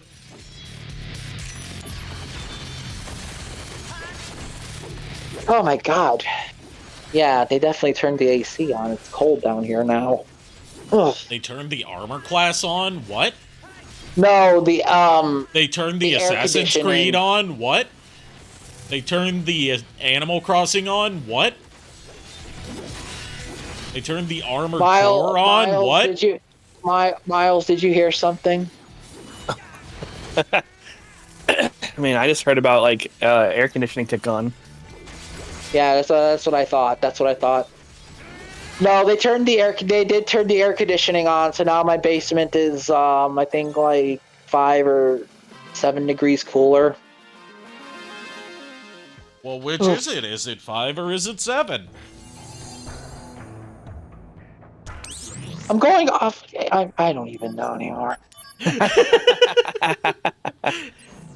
knew what you signed up for by showing up tonight. Yeah, I know what I signed up for. I always know what I'm signing up for. Especially, like, it's with you right now, but if Lulu was here, it would be double the trouble. Oh, so you're thinking about me and Lulu double teaming you then? Now would be the time for the new redeem if anyone in chat is going to use it. It's called Come and Mop Up. Oh my god. I hate you. I hate you. Why? Why the Oh fuck my am I even here? gosh. Now I'm starting to wonder if getting my There we go. not. Oh my god! I was gonna say now I'm wondering if I should have like waited until like probably next week for my internet to come back on to even join streaming. Maybe it would have been less painful. Aw, come on. I almost hit him with Blizzard. Now I'm stuck in Hellfire. Oh my god. Oof. I mean, if I remember correctly, Hellfire doesn't really do that much damage. Yeah. Still. I mean, it's annoying. It's the principle of it. Fair. It deals I just realized something about my 145 damage with my current equipment What and stats. did you notice? I guess wherever they get these slabs from to seal them, they don't like grind them down, so there's like all of this like almost like texture you'd find from like model kit parts that have been pulled from the like the plastic like pieces raised up that you have to sand down to make them flat. Okay. Yeah. So like leftover stuff from the molding. Yeah, it's just really annoying. I may have to actually sand this down. Sand it. Also, since I was talking about like the idea for Kira's Flygon or whatever, actually, Miles, I actually have a question for you. If you were to make like a unique Charizard for like, say, like for like D&D, like lore wise, like how would you make your Charizard if you were to make it your way? I'd have to think about it for a while. Okay, I was just curious. Because I've always been obsessed over Charizard ever since I was a kid. I don't think. I don't think. I do this. Oh my god. I was gonna say, like, I don't blame you. I started with Charmander back in Red and Blue, so I could share. I could share it. I started with Squirtle. I mean, it's also a good choice. Well, technically, I started with Charmander because it was the one on the box. I just started with Charmander because I was like, I'm a huge fan of lizards. As soon as I saw a fire lizard, I'm like, oh boy, I love him. Yeah, that's what I did too. And now, ironically, for me and Lulu's anniversary, she got me a Charmander, a sitting Charmander plush that's like winking. So, like, I was happy about that. New friend for Mint? Yeah, Mint, and a bunch of the other mons.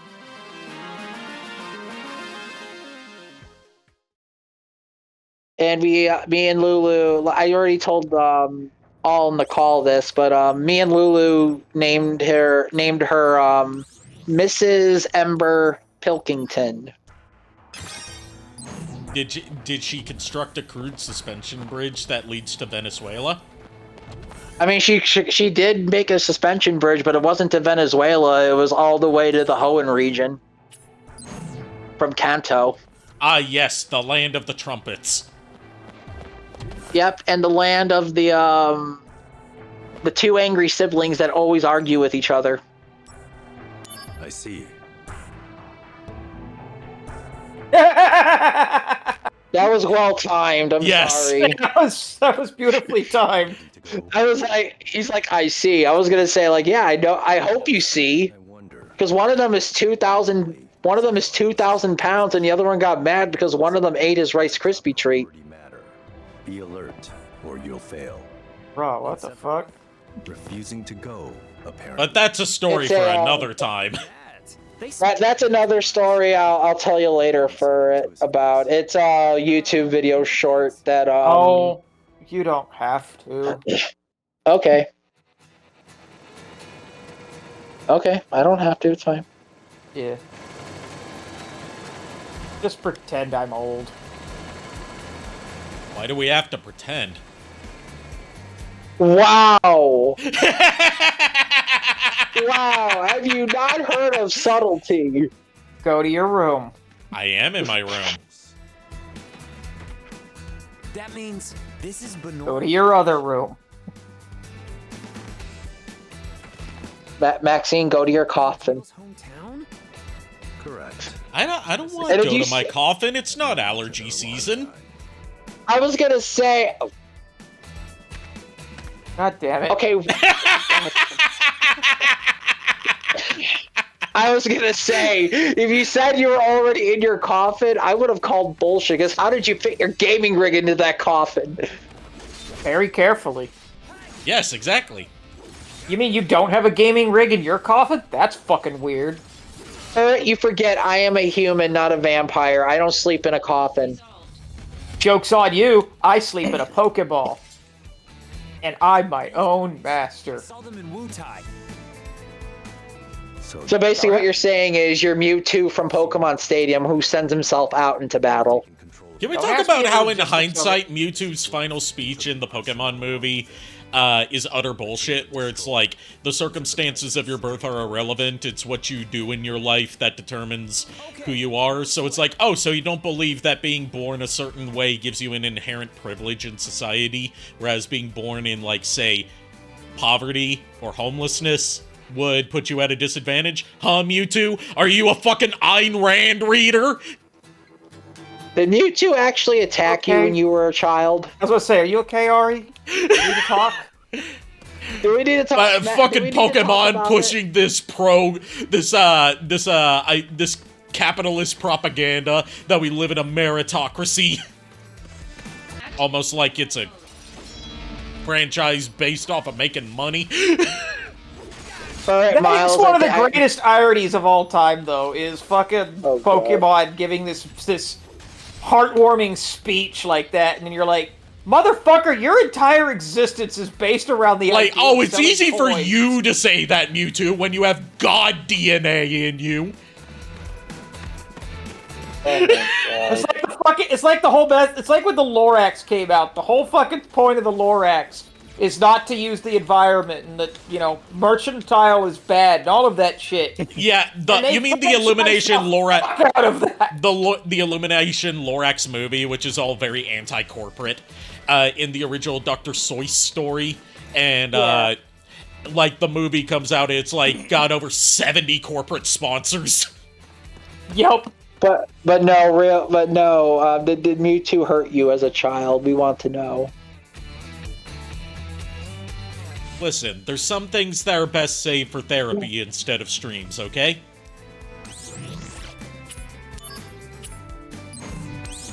Okay, I'll take your word for it.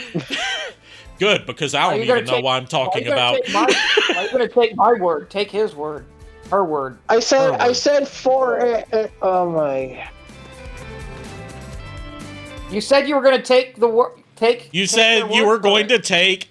You were going to take my word for it. I swear to God, so basically when Lulu's not here, Furret is basically filling in for Lulu at this point. Okay, yes, I get this. That is how he has always been. I am taking a drink. I am a Furret of many talents. I've realized this. I mean, I have canonically got a flamethrower strapped to my back and arms. Remember, you've canonically got two because Nico gave you a second one. That's true. I know. I did. And I've got a pouch. And now I'm really thinking about locking up most of my spell books back at the Belmont Hold so Furret can't get to them. And I also canonically have a pouch which carries a lot of items that a Furret should not have. Such as a cannon. What is it? A cannon gun? Cannon spear. Cannon spear. Cannon spear. Yeah, cannon spear and a bee wand. Bee wand. So what you're saying is you have a magical bag of holding. Yes. No. It's like Felix the Cat. You have a magical bag of tricks. So hammer space, basically just hammer space. Oh my God! Or as they called it in, it was either Tiny Toons or Animaniacs, a Vorpal Pocket. I was gonna say, do we really need to give a Pokemon that kind of power? Yes. You didn't need to. But You didn't need to, Kind of but cringe. you willed it into existence by continuing with this. And you know what? I mean, I'm you not. know what, homie? I mean, I'm not complaining. You know what, homie? I'm thankful you did. Because now Look, I have more power than a furret should be allowed to have. Where did you hear that? look, at this point, I look at one, it's more interesting this way, and two, I've already done way worse things than give you something like that, Allows Genesis its ability and I am gonna leave that under lock and key. to soldier members and monsters. I'm like the kid from that old video meme who it's like a little girl is playing with a sparkler. And then in the background, a boy runs past and screams, "Someone gave me fire." I haven't seen that. I think I've seen that. I think I've heard of that one. I'll have to find it, Ari. It's very brief, Oh my god. but it sums up me. It sums up me and Rika Sapphire like perfectly. Oh my god. I can already think of one spell from Castlevania that Rika would take a massive advantage of. I could already name it, but I'm not going to say it. Just for the Why not just give her the flame whip? Are wealthy landowners. Okay, what? Okay, I'm not even thinking about that, but I'm feel thinking like- about something. I'm feel thinking like about there's a something way worse. There's something way worse. If you listen carefully, you could hear the sounds of a satyr somewhere saying, "Yes, please give her the flame whip." I am not giving her a freaking flame whip, okay? Genesis deserts and gets his best friend Angeal to join him. Is that Rika's Look, Rika's girlfriend is a satyr, for the record. Okay. Alright, I'll put that in the lore. A fireproof satyr. But no, Zack, go find it. I really want to say this. I'm just gonna say the spell name because it's not like she can get her hands on it anyway. Not yet. You have no idea of the power There's she a will spell. grow. There's a spell in Portrait of Ruin that is very powerful. It's called Salamander, and what it does is it summons a massive flaming fire dragon that goes all around the screen, nuking every enemy in sight. It's likely already in enemy hands. Be careful. To be fair, Rika is a civil person when it comes to fire. If she knows it can harm her friends, she won't let it. On the other hand, go on.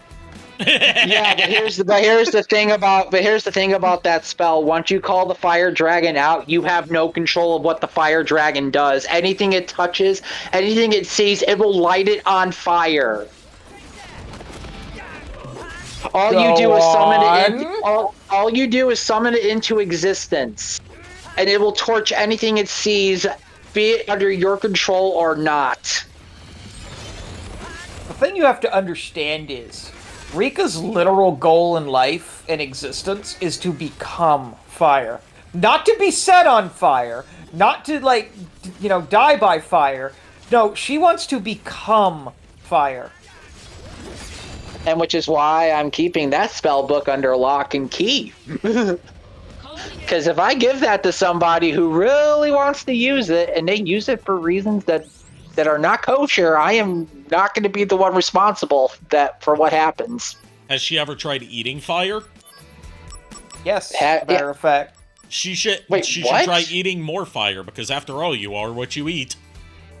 I wonder if she can actually probably eat one of the molten meteors that Dracula fires from his cape. I never said she successfully ate fire. I said she tried to eat fire. Well, she should try harder. So when Dracula uses Dark Inferno, then we'll see if she can eat fire. You want to know the hilarious part? So Rika's obsession with fire actually started as a bad joke. check each one? Really? It was in the first campaign that she debuted in. Currently, she's been in 2 different campaigns. The one I'm in now, and then the one that she started in. Right? Okay. We were in a jail cell, and originally I had planned on her being a druid, but we decided, sorcerer might be a little bit more useful to the team. Okay. So we went with Sorcerer, and the team was having to escape. Like that was like our first mission as a team was to escape this jail cell. Okay. To do it, we threatened the guard with a thing full of gruel, hot gruel. And it wasn't hot enough, so they asked Rika, can you use your sorcerer powers to make this hotter? And she goes, well, I mean, I know fire. What is this? And it just became this thing. It started with flaming gruel, of all things.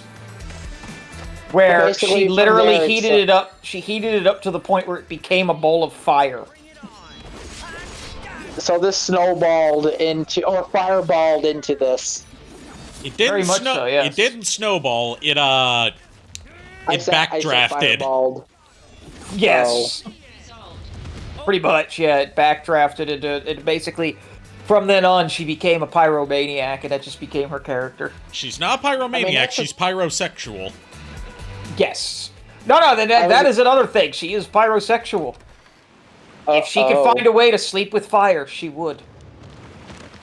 So, in other words, if a fire elemental showed up, she would try. She would attempt. Yes. She has. Wait, she has? Yes. Has she succeeded, or has she just tried? She tried. Ah. But Wizard wasn't having it. I was gonna say fire elementals in D&D are pretty complex and powerful creatures. Well, this wasn't like it wasn't like a fire elemental per se. It was a like a demon king based off of Bowser from Mario Brothers. Oh, okay. So it was Jack Black, understandable. Basically, yeah. But before Jack Black got to play Bowser. But yeah, basically it was a demon king based off of Bowser, and the minute she learned that he could breathe fire, she became like obsessed with him. And like I said, Wizard wasn't fucking having it. Oh lord. So she didn't get very far in her flirtations. Oh god. Wizard was just like, no, none of that. Shame on you. Pretty much. But I got my revenge on him. I got my revenge on him because, like, the final interaction that Rika had with Bowser was she sat in his lap and said, "So, am I staying here with you, Daddy?" And he had the Bowser character yeet her back into the airship by throwing her like Mario throws him in the games. So long, gay Bowser. I was gonna say, real talk. What is Rika's charisma stat? I want to ask this. She has very high charisma. That's the fucked up part. So she has 20 charisma. Hold on, I can actually pull up the stat. So what you're saying is she's got Riz. The puppy? Oh, Rika's got Riz. Excuse me? Pretty much at this point, it's saying that she's got. How am I supposed to put it? She has a lot of fuckability, and she is very fuckable at this point. That is what charisma is. That stat. And yet she can only ever seem to get laid by barmaids. Together with Genesis, Not that she's complaining, but yes, she has 20 charisma. That is her highest stat. That is a plus fucking 5. Oh god. Yep. A literal plus fucking 5. Yeah, I'm just gonna say this right now. Any person that she tries to sweet talk or like convince, like she's more than likely gonna succeed. It doesn't even matter. The sad part is that was her dump stat. What? We weren't even trying to make her have high charisma. It just happened by accident. Oh my! I'm okay. No offense. You know what? I'm starting to love Rika a lot more now from just that alone. She's a lovable pyrosexual / bisexual. I can understand why. As Ari said it, she's an adorable bicon. I see. No So since she's both bisexual and pyrosexual, wouldn't it be simpler to say she's birosexual? I'll take care of Angeal. I love it. You should. You're welcome for that new term. Oh my god. Don't be concerned.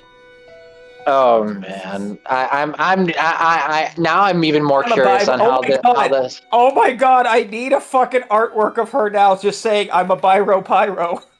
Oh my god. I need to actually now think of.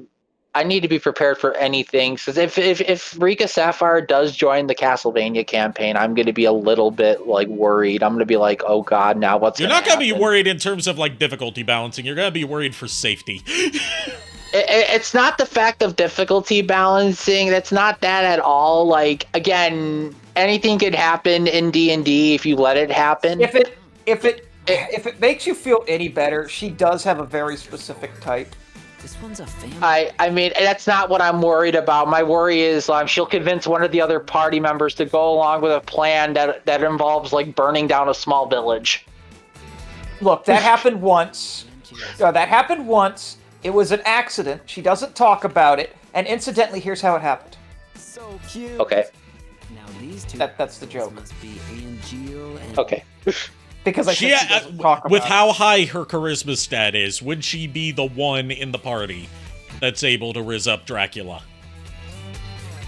I mean, you're welcome to try and do that. Unless you're like talking to him or whatever, he probably won't do anything. But if you try to fight him, he'll do something. But oh god, now I kind of want to see an interaction between Rika and Dracula now. God damn it, Ari. You're welcome. Oh my god, Ari. I just thought of a ship name for them. Unless, oh god. Regula. I'm gonna say this right now. Are you literally gonna make Rika Sapphire the next Lisa Tepesh? To be fair, unless he has a new way of like wielding fire that she's not familiar with.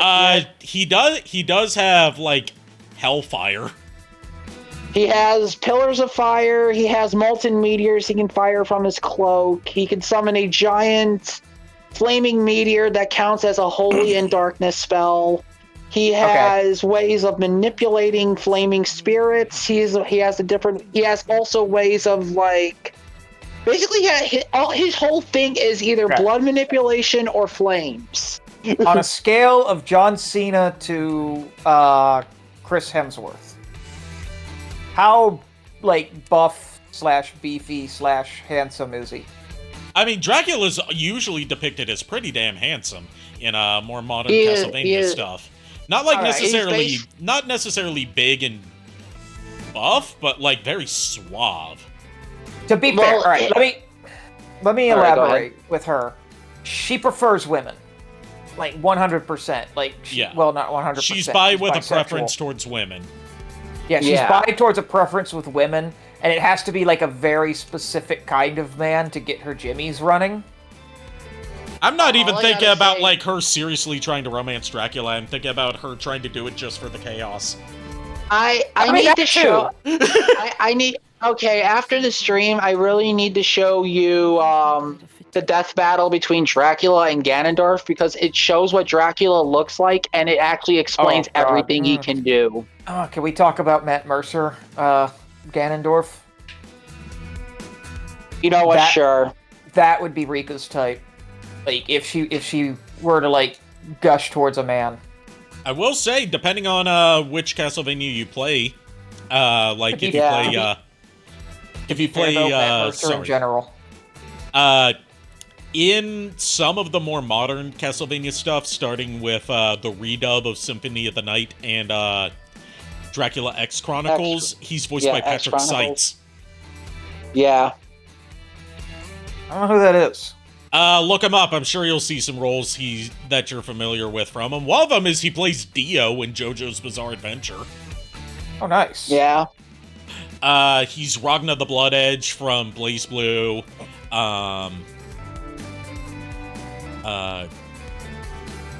Like, I personally don't know tons of roles that he's done, but he's been in a lot of stuff. And he does like a very like bassy, very like suave Dracula. Also, I was gonna say Dracula could also be very buff because you forget also Dracula, he has his, Dracula horns. X. Her biggest weakness is barmaids. If that helps you in any way, shape, or form. But don't worry, there'll be plenty of barmaids. Don't worry about that. Taverns do exist in the countryside of Romania. Like her girlfriend Cassidy is a barmaid. Okay. Yeah, that's why I'm saying like basically there's a lot of bar of like taverns and stuff in Romania. Where did you go? The hilarious part is it's impossible. I mean, it's Eastern for Rika to get Europe. It drunk. would be wrong if they didn't have a lot of bars and taverns. Yeah. Like, she also has a ridiculously high constitution, so, like, she can't get drunk and she fucking hates it.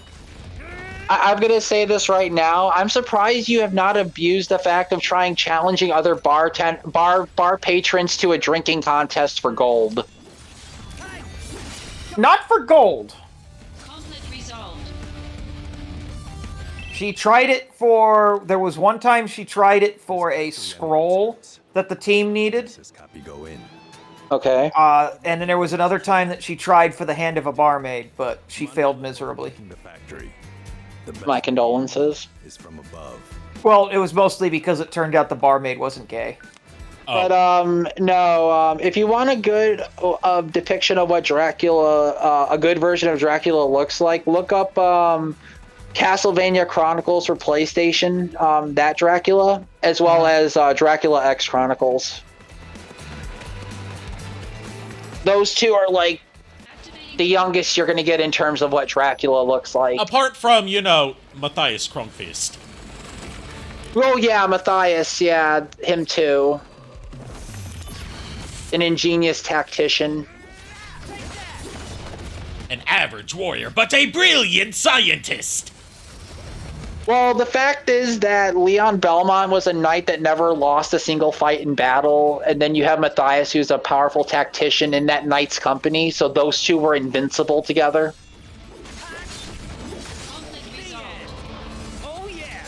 Oh Lord! Also, like to give you a little thing about like how powerful Dracula is in Castlevania lore. Death is his servant. Yeah, he basically commands over the Grim Reaper, Death itself. He's also basically think of him as the dark version of like Jesus Christ. Basically, like he is he is referred to as the Prince of Darkness.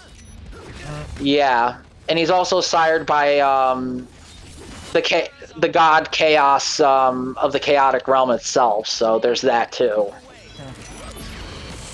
And talk about the dark version of Jesus Christ. That's without getting into Lords of Shadow Dracula. Yeah.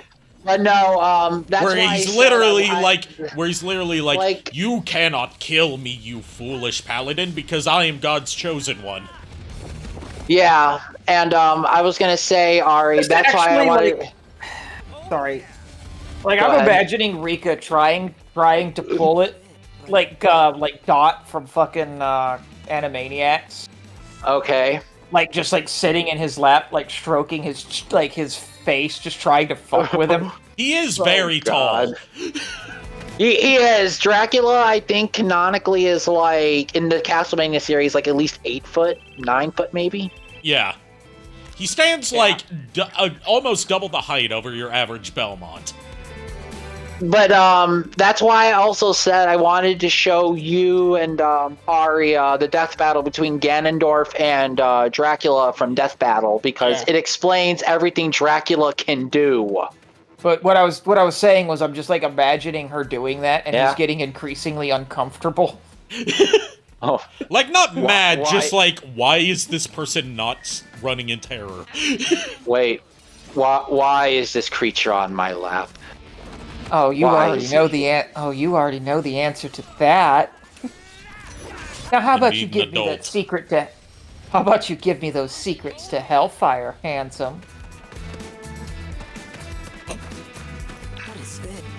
I mean, given how he canonically ended up with Lisa, which is basically like he respected her for not being afraid of him, and for visiting him in person. Well, the fact that she said that well, maybe you need to learn some manners. Like, she was one of the only few humans that talked back to Dracula and literally corrected his ass. Like, if anything, he does have a thing for strong, independent women who don't need no man. God, yeah. Then Rika Dracula could actually be a fucking possibility. Oh no. She is a sex queen. I was gonna say that means she would be the queen of Dracula's castle. Oh, just God. like assuming that Alucard ends up being part of the D&D campaign, like he arrives late for the final battle, and he arrives late for the final battle, and Dracula's like, change of plans, son. Meet your new stepmother. And Angeal. Son, meet your mother. I want to fight them. I remarried. The mission. I remarried. Look, even I'm not sure what the fuck happened. Look, son. She just sat on my lap. She talked sweet nothings into my ear, and then I instantly melted. Guess what? She is now your new mother. You will now call her mommy. I've seen you defeated by whips before, father, but never like this. Trust me, I am just as confused as you are. No, that is legit how it would fucking happen.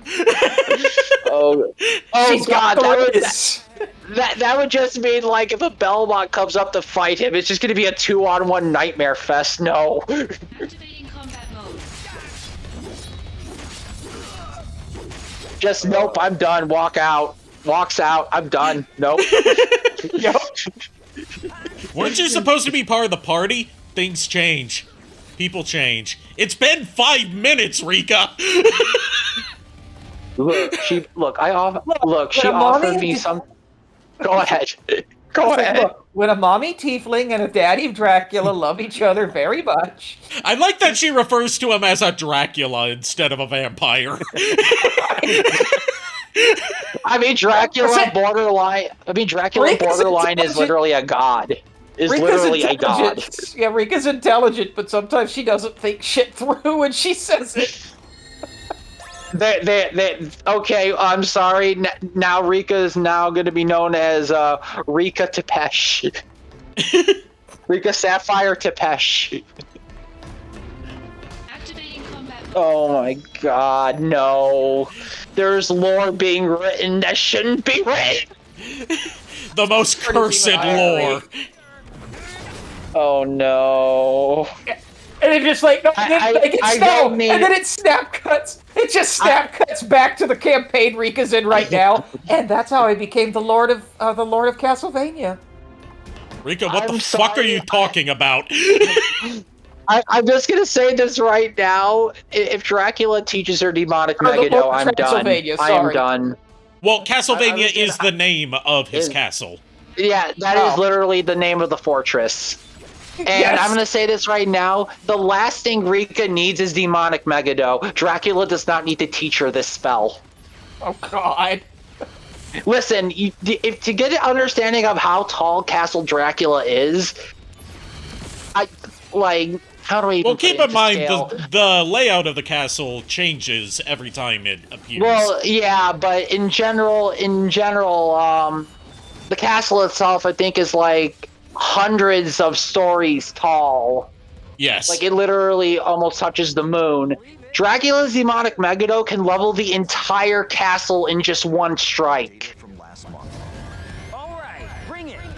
And anything within 150 miles away from it will be incinerated and eviscerated. Maybe I should. For some strange reason. Sorry. Go ahead. No, you go ahead. Sorry, I'm done. No, I'm sorry. done. Mine's like a long story. No, you go ahead and talk. For some strange reason, all of this reminded me of what my joke idea for the original ending of Game of Thrones should have been. Oh no. And that's like, it shows like the climactic battle and the Starks and everything, all of that shit. And then it just cuts to a bar in modern times, and Tony Stark and the Avengers are sitting there. And Tony just goes, and that's the story of my family. I get it. Weren't they eating shawarma at that time? Yes. Yeah, Or is eating that a different shawarma, one? yeah. Yeah, they were eating Okay, shawarma. okay, I was thinking. Yeah, right. he just casually goes, and that's the story of how my family began. And like everyone just looks at him like, what the fuck? Thor's especially confused. Yep. Oh But hey, my still a God. better ending than how it actually ended, am I right, folks? I mean, I thought you were going to go in a completely different direction, although kinda similar to, you know, cutting to a different thing entirely. Like my thought was like you said, building up and then like climactic battle between everything, and then like it cuts to the modern day and it's like, and that, kids, is how I met your mother. Okay, that too. Alucard. That would have been a better ending. I haven't seen How I Met Your Mother, but apparently that would have been a better ending for both shows. Oh my God. Yep. Son, I am sorry, but you're about to have a daughter and or a son. Wait, what? I don't even know. I was trying to make a joke and it failed. Are you trying to say that you just brother or sister? Genesis may be there. I was trying to like just add on to the whole joke between Dracula and Rika, but no, it failed. Yeah, that would have been a brother or sister, not a son for Alucard. Right, okay. No, my brain's gone. I was about to say, like even Rika. Okay, okay. Well, are we getting some sort of reverse Oyakodon in here? Okay, look, to be fair, I'm already messed up at the fact that Rika has a 20 in fucking charisma and as her dump stat, okay? I'm trying to wrap my head around that. I'm going to do a translator's note here. Oyakodon means a three-way with it featuring a mother and daughter together. Alright. So if you want to understand Rika Sapphire, her actual dump stat is strength. Okay. That all right. What's it is a 13. Is the gift. Okay. Goddess. So she can kick your ass, but it's not going to hurt as much. Okay, because I was gonna say, what level is Rika overall? Level 6. She is 5 levels in sorcerer and 1 level in cleric. Okay, then that explains it. That's why I was trying to wrap my head around some things. Yep, and yes, before you ask, she uses fire to heal people. I mean, that's not surprising. I mean, lay on hands can be that kind of version of healing as well. We found the hilarious part is 9 times out of 10, she's just as surprised as you are that the fire healed you. I mean, haven't you heard of cauterizing a wound? Just some mild threat. Yeah. Yep. She hasn't. Yep, I've actually. She doesn't know what that word means. My what do you mean I didn't burn the person? They have betrayed me. Okay, but how would she get along with Flame Hyanard from Mega Man X7? Oh God. I haven't played Mega Man X7, so I couldn't tell. Don't play Mega Man X7. It's dog shit.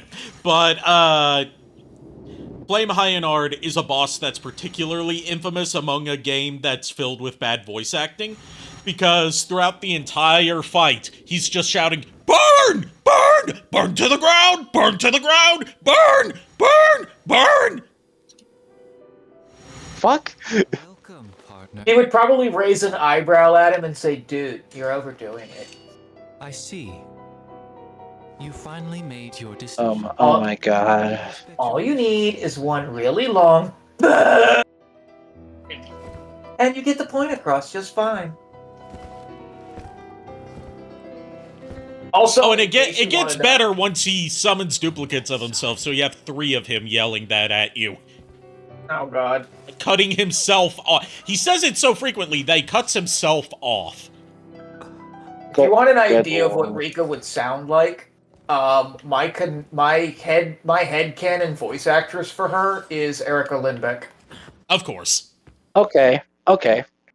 And my headcanon actress, if it was ever to be done live action, is Jenna Ortega. Okay. I was gonna say, from the way you voiced Rika a little earlier, like it sounds pretty interesting. Enough not doing her Luna voice. I'm trying to remember the voice she does that I want for Rika. I mean, fair enough. I always I'm trying to break away from doing like a Gary Oldman voice for like Dracula. And it's kind of hard to like actually do like a legit good one that's not sounding cheesy. I mean, you could always do Christopher Lee.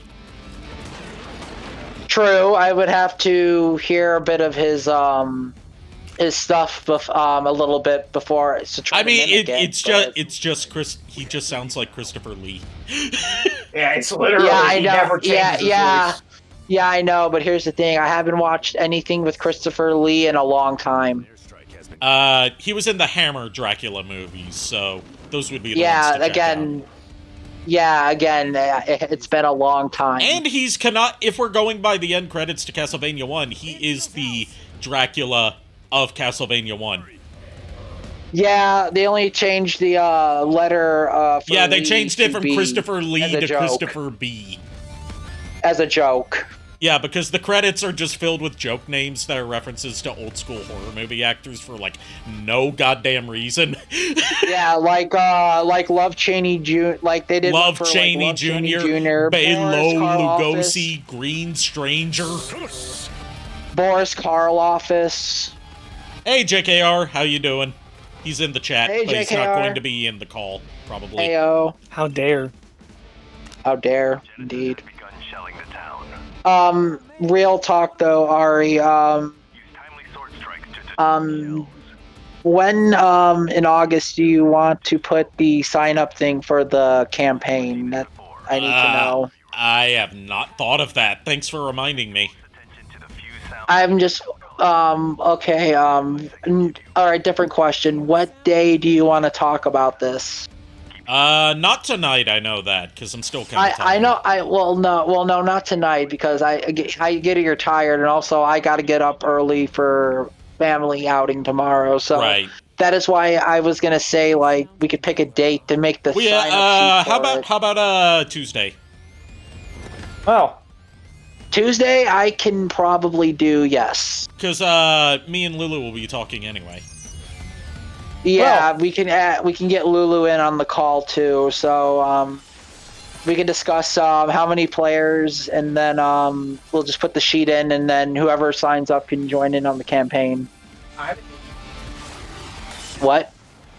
The voice that I base her off of, like Rika's like general voice idea that I have in my head, is Erica Lindbeck's take. Is Erica Lindbeck's take on Black Cat? Ooh, nice.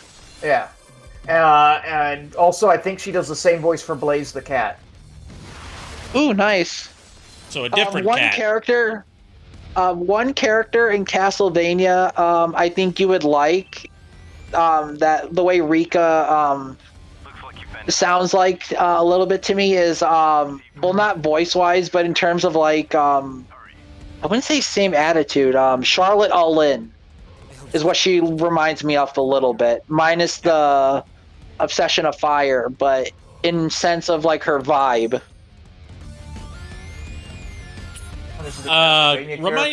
Somebody look this up for me. Somebody look this up for me. Who played Miriam in Bloodstained Ritual of the Night? I don't remember off of my head. Because I keep wanting to think that it's Erica Lindbeck, but I can't remember. I feel like I'm probably wrong. Bloodstained Ritual of the Night. The main character, Miriam. Miriam, yeah. Bloodstained Ritual of the Night. Ritual of the Night, main character. Miriam. Okay, that's the Japanese version. Yeah, Erica Lindbeck. Okay. Oh. And the main guy of it is Ben Deskin. Yeah, Ben Diskin. Who most probably Kingdom Hearts fans know as young Xehanort. I know him through being introduced to him as this role first, as playing Mega Man in Mega Man 11. Didn't he play Jeeble, I think his name is Jeeble. No, he didn't not play Jeeble. Okay, I haven't. No, he really played played in a Jonathan. while. Wait, who the fuck was she in Arcane? What the fuck? Don't fuck. Oh right, Jonathan, the alchemist guy. Okay, yeah. Wait. Yeah. Because I know Wait, Zangetsu is David Hayter. Hold on. Wait. Yes. Speak. I'm having a fucking Erica Lindbeck rabbit hole. Hold on. It wouldn't be one of my streams without sending you down a rabbit hole. Also, I was about to I just found out by- she's a character in Arcane, and I'm looking up what character she is. Oh boy. We should have sent Ferd down the Pringles hole. She is a character named Alora, who is one of the council members. What the fuck? Oh my gosh, Ferd's breaking already. Yeah, sounds about right. Continue to live, and neither. Ari, why do you do these Can her son. this to me? You did this to yourself. Yeah, I kind of have to agree with Ari on this one. You can't live on that side. I told you to look up one specific role of hers. You're the one who decided to delve deeper into her filmography. Alora was a secondary character in Arcane. She was the best friend and assistant to Mel. Oh, that chickie! That was Erica Lindbeck? Holy shit! That abhors you and I. Now I love Arcane even more. Dang. No matter where. Miriam, Erica Lindbeck though did really good with Miriam though. I love how she did how a her great character job is. of playing like all the different sides of Miriam's personality. Like, yes, you know, she's a serious warrior, but she's also got, because she's basically been comatose for 10 years, she's got a little bit of innocence and like naivete to her. I love like when you ever make a new food. The whole thing about her being enamored by the concept of photographs. I was gonna say, the one thing I love about her is when you make a new food item, you have to give to I forgot which NPC it was. When you give it to her, she's like, "Save some for me." I found that very adorable. Yeah.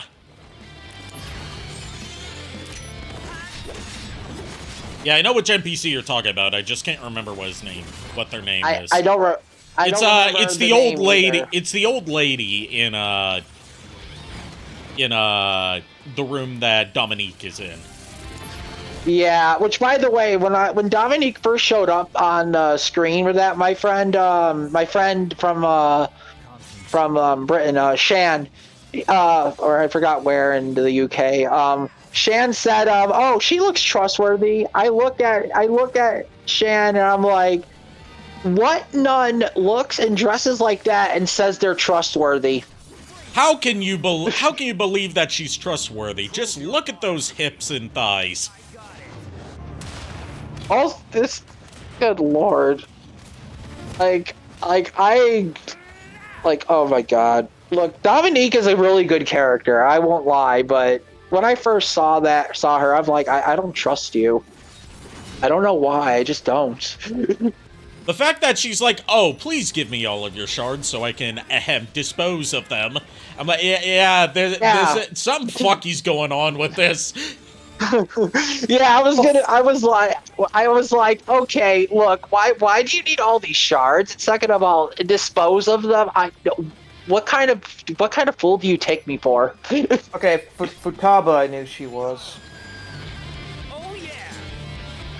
Oh yeah, she's also Misty in Steam or Cyberpunk.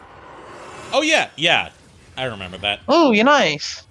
Yeah, she's the Also, cute I do goth apologize girl if I. Go ahead. She's the cute goth girl that I cannot romance because that would be breaking the bro code. I ain't gonna do Exactly. Jackie dirty like that. Yeah, Jackie. If anyone plays Fortnite, she's the voice of Amy, which is the computer that talks in a very oddly sexual voice. So that tracks. Oh god. Also, I do apologize if I keep interrupting people on accident. I do apologize about that. There's a bit of lag on your end, so if I remember correctly, so like you're not exactly aware of when you're going to interrupt people. Nor honor. Yeah, it's also the fact I'm on phone now and not my Xbox at the moment, so it's even worse. Yeah. But even so, I do apologize. I don't try to be rude. Right. And I'm extending that to Furret and Miles in this sense. You're good. It's fine. I usually will call you out on it if it annoys me. You can ask JKR. Like, I'll call him out on it. Yeah. But it's also very rare, too. Yeah. I'm thankful I haven't been called out too much by you on it, so at least I'm happy about that. I love that, like, there's this somber look at, like, Zack holding the feather, looking up at the sky where Genesis flew off and being like, soldiers aren't monsters. Then all of a sudden it's like, oh yeah, there was an airstrike going on! Yeah, right? Yeah. I'm very deep in thought. Oh, look, everything is burning. Yes, it is burning. The apples are now cooked. On the subject of Final Fantasy and the Final Fantasy remakes, she is Jessie Raspberry. Oh, nice. Oh, really? Everyone's favorite horny character in Final Fantasy VII Remake. Looking at her repertoire, she voices a lot of oddly, suspiciously horny characters. I'm gonna say this right now. There is no amount of water on this planet that can quench the thirst of Jessie. I will. The current voice of Chitara and everything Thundercats. Can I share one of my favorite meme comic things involving Jessie's depiction in Final Fantasy VII Remake? Hell yeah. Sure. It was, like, she goes up to Cloud, she's got, like, you know, this very thirsty look on her, chibified too. She's like, hey, Cloud, how big is your dick? And he's like, small, go away. Yep. Yeah. That's one way to shut her down. I don't even think it would even work. The funny thing is, someone actually got at a convention those two, like the actor for Cloud and Erica Lindbeck, to do that. At a panel. Really? Yes. Really? And Erica Lindbeck has said she wishes that was a canonical thing Jessie would say. Because she said, it's weird because when I was playing Jessie, they said, okay, you're horny. And she goes, yeah, but what about the character? Wow. They were like, no, that's your direction. Jessie is a very horny character. One of my favorite interactions in that game, just because, like, I get what they were going for, but the way it plays out in the English dub comes off as unintentionally funny, is like, you know, during the Sector 7 plate dropping sequence when Jessie's gravely injured and it looks like she's going to die, and then Cloud's like, you still owe me a pizza! Yep. Just aggressively, like, motherfucker, you are not dying without giving me my goddamn pizza. I mean, Bro's got his priorities straight.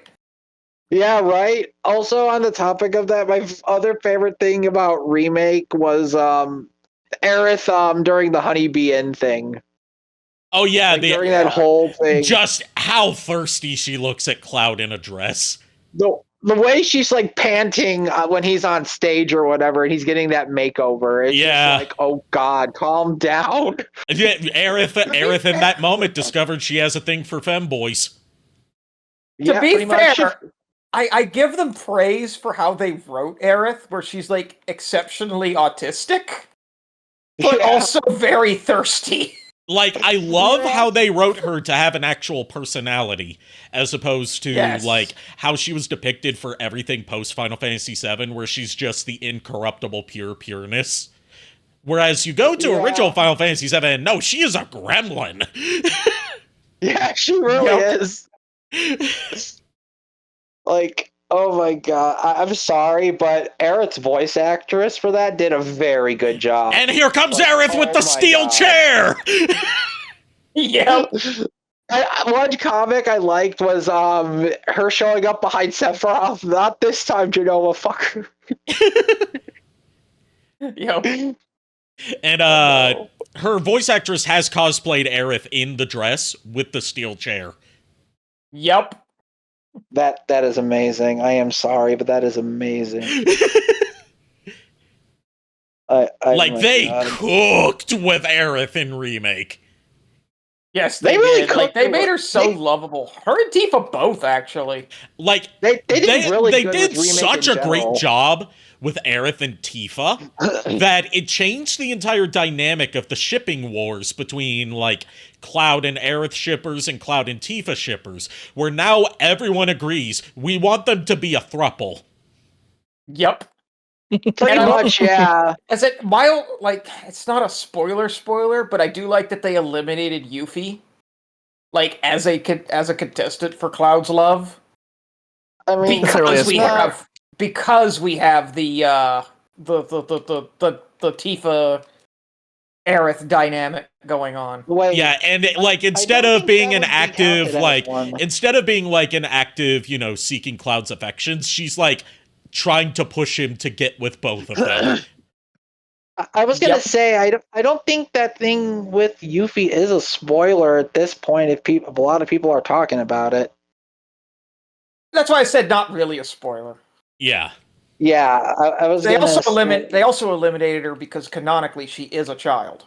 Yeah, she's like Yeah, that's true, 16 in too. Final Fantasy VII.